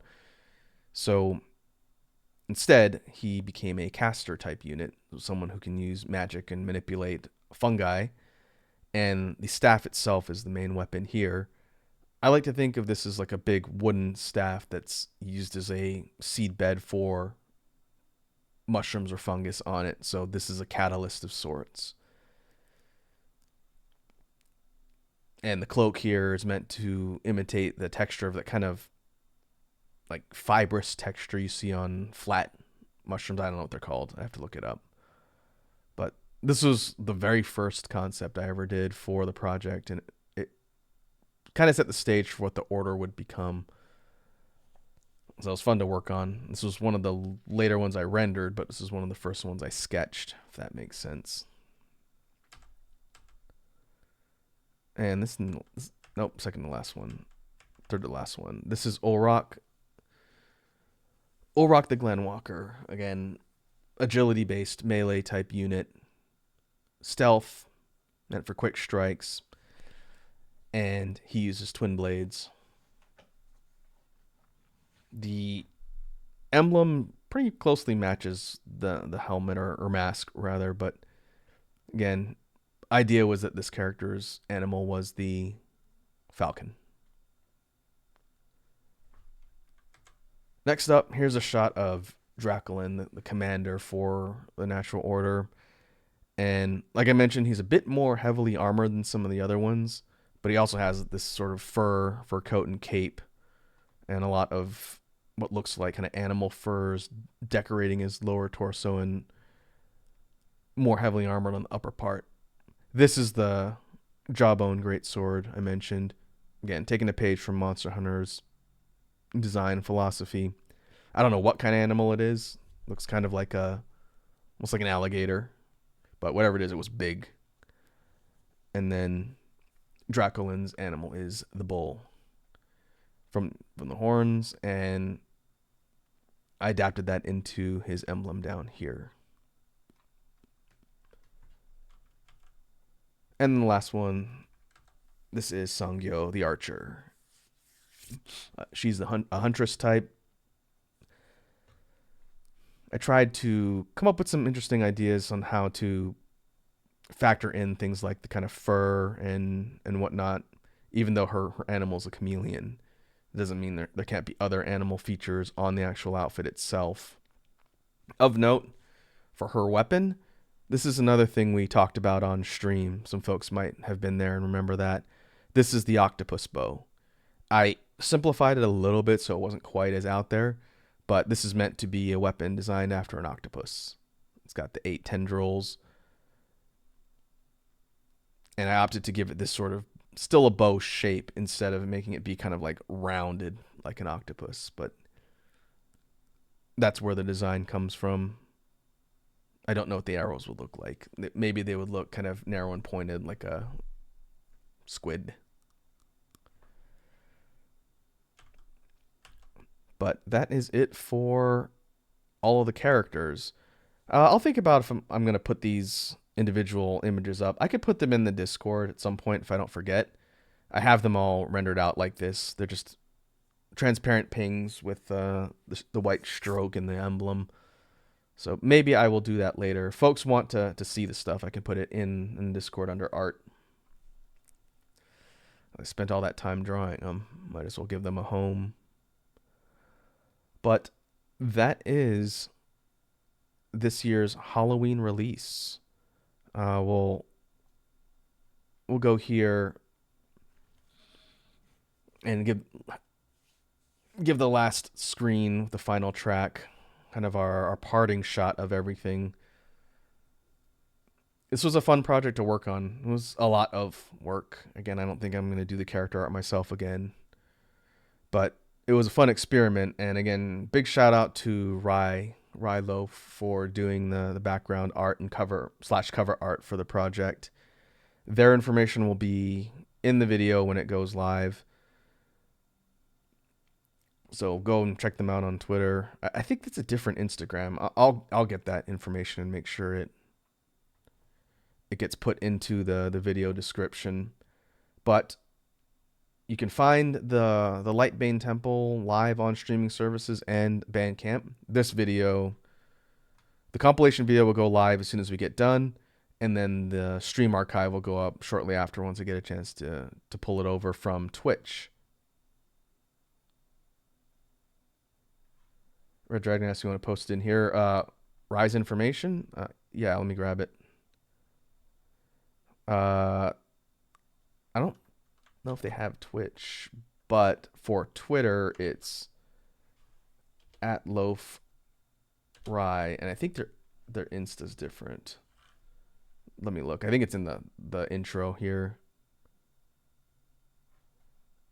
And here, Instagram, it's a little bit different.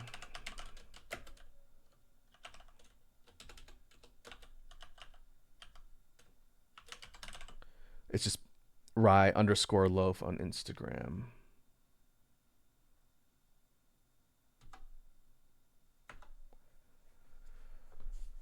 I'll see if I can remember to put that.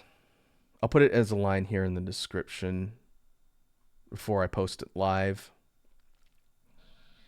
But yeah, they do kind of a mix of like horror and kind of occult drawings and stuff, and some animation too.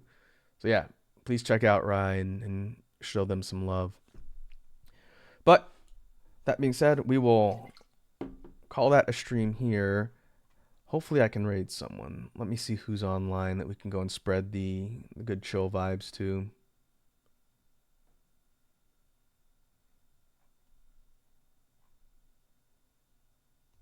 Oh, Dio's live.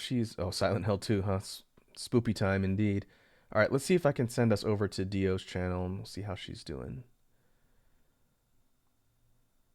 So in the meantime, let me go ahead and mute this and we will go to outro. But thanks again for coming and hanging out while we checked out this latest project. Shoutouts to Wazzy and the Toxic crew for the raid. It's much appreciated. We will be back on Thursday. Schedule's a little bit spread out this week. We'll be doing SMT5 Vengeance on Thursday, and Saturday we will be returning to Elden Ring with Red Dragon. Maybe we will try the Radon fight. Maybe we will try and do other things that aren't the Radon fight. We'll see. But in the meantime, I hope everyone has a good rest of your evening or morning. And I will catch you in the next one. Now, let's hope the raid feature works this time.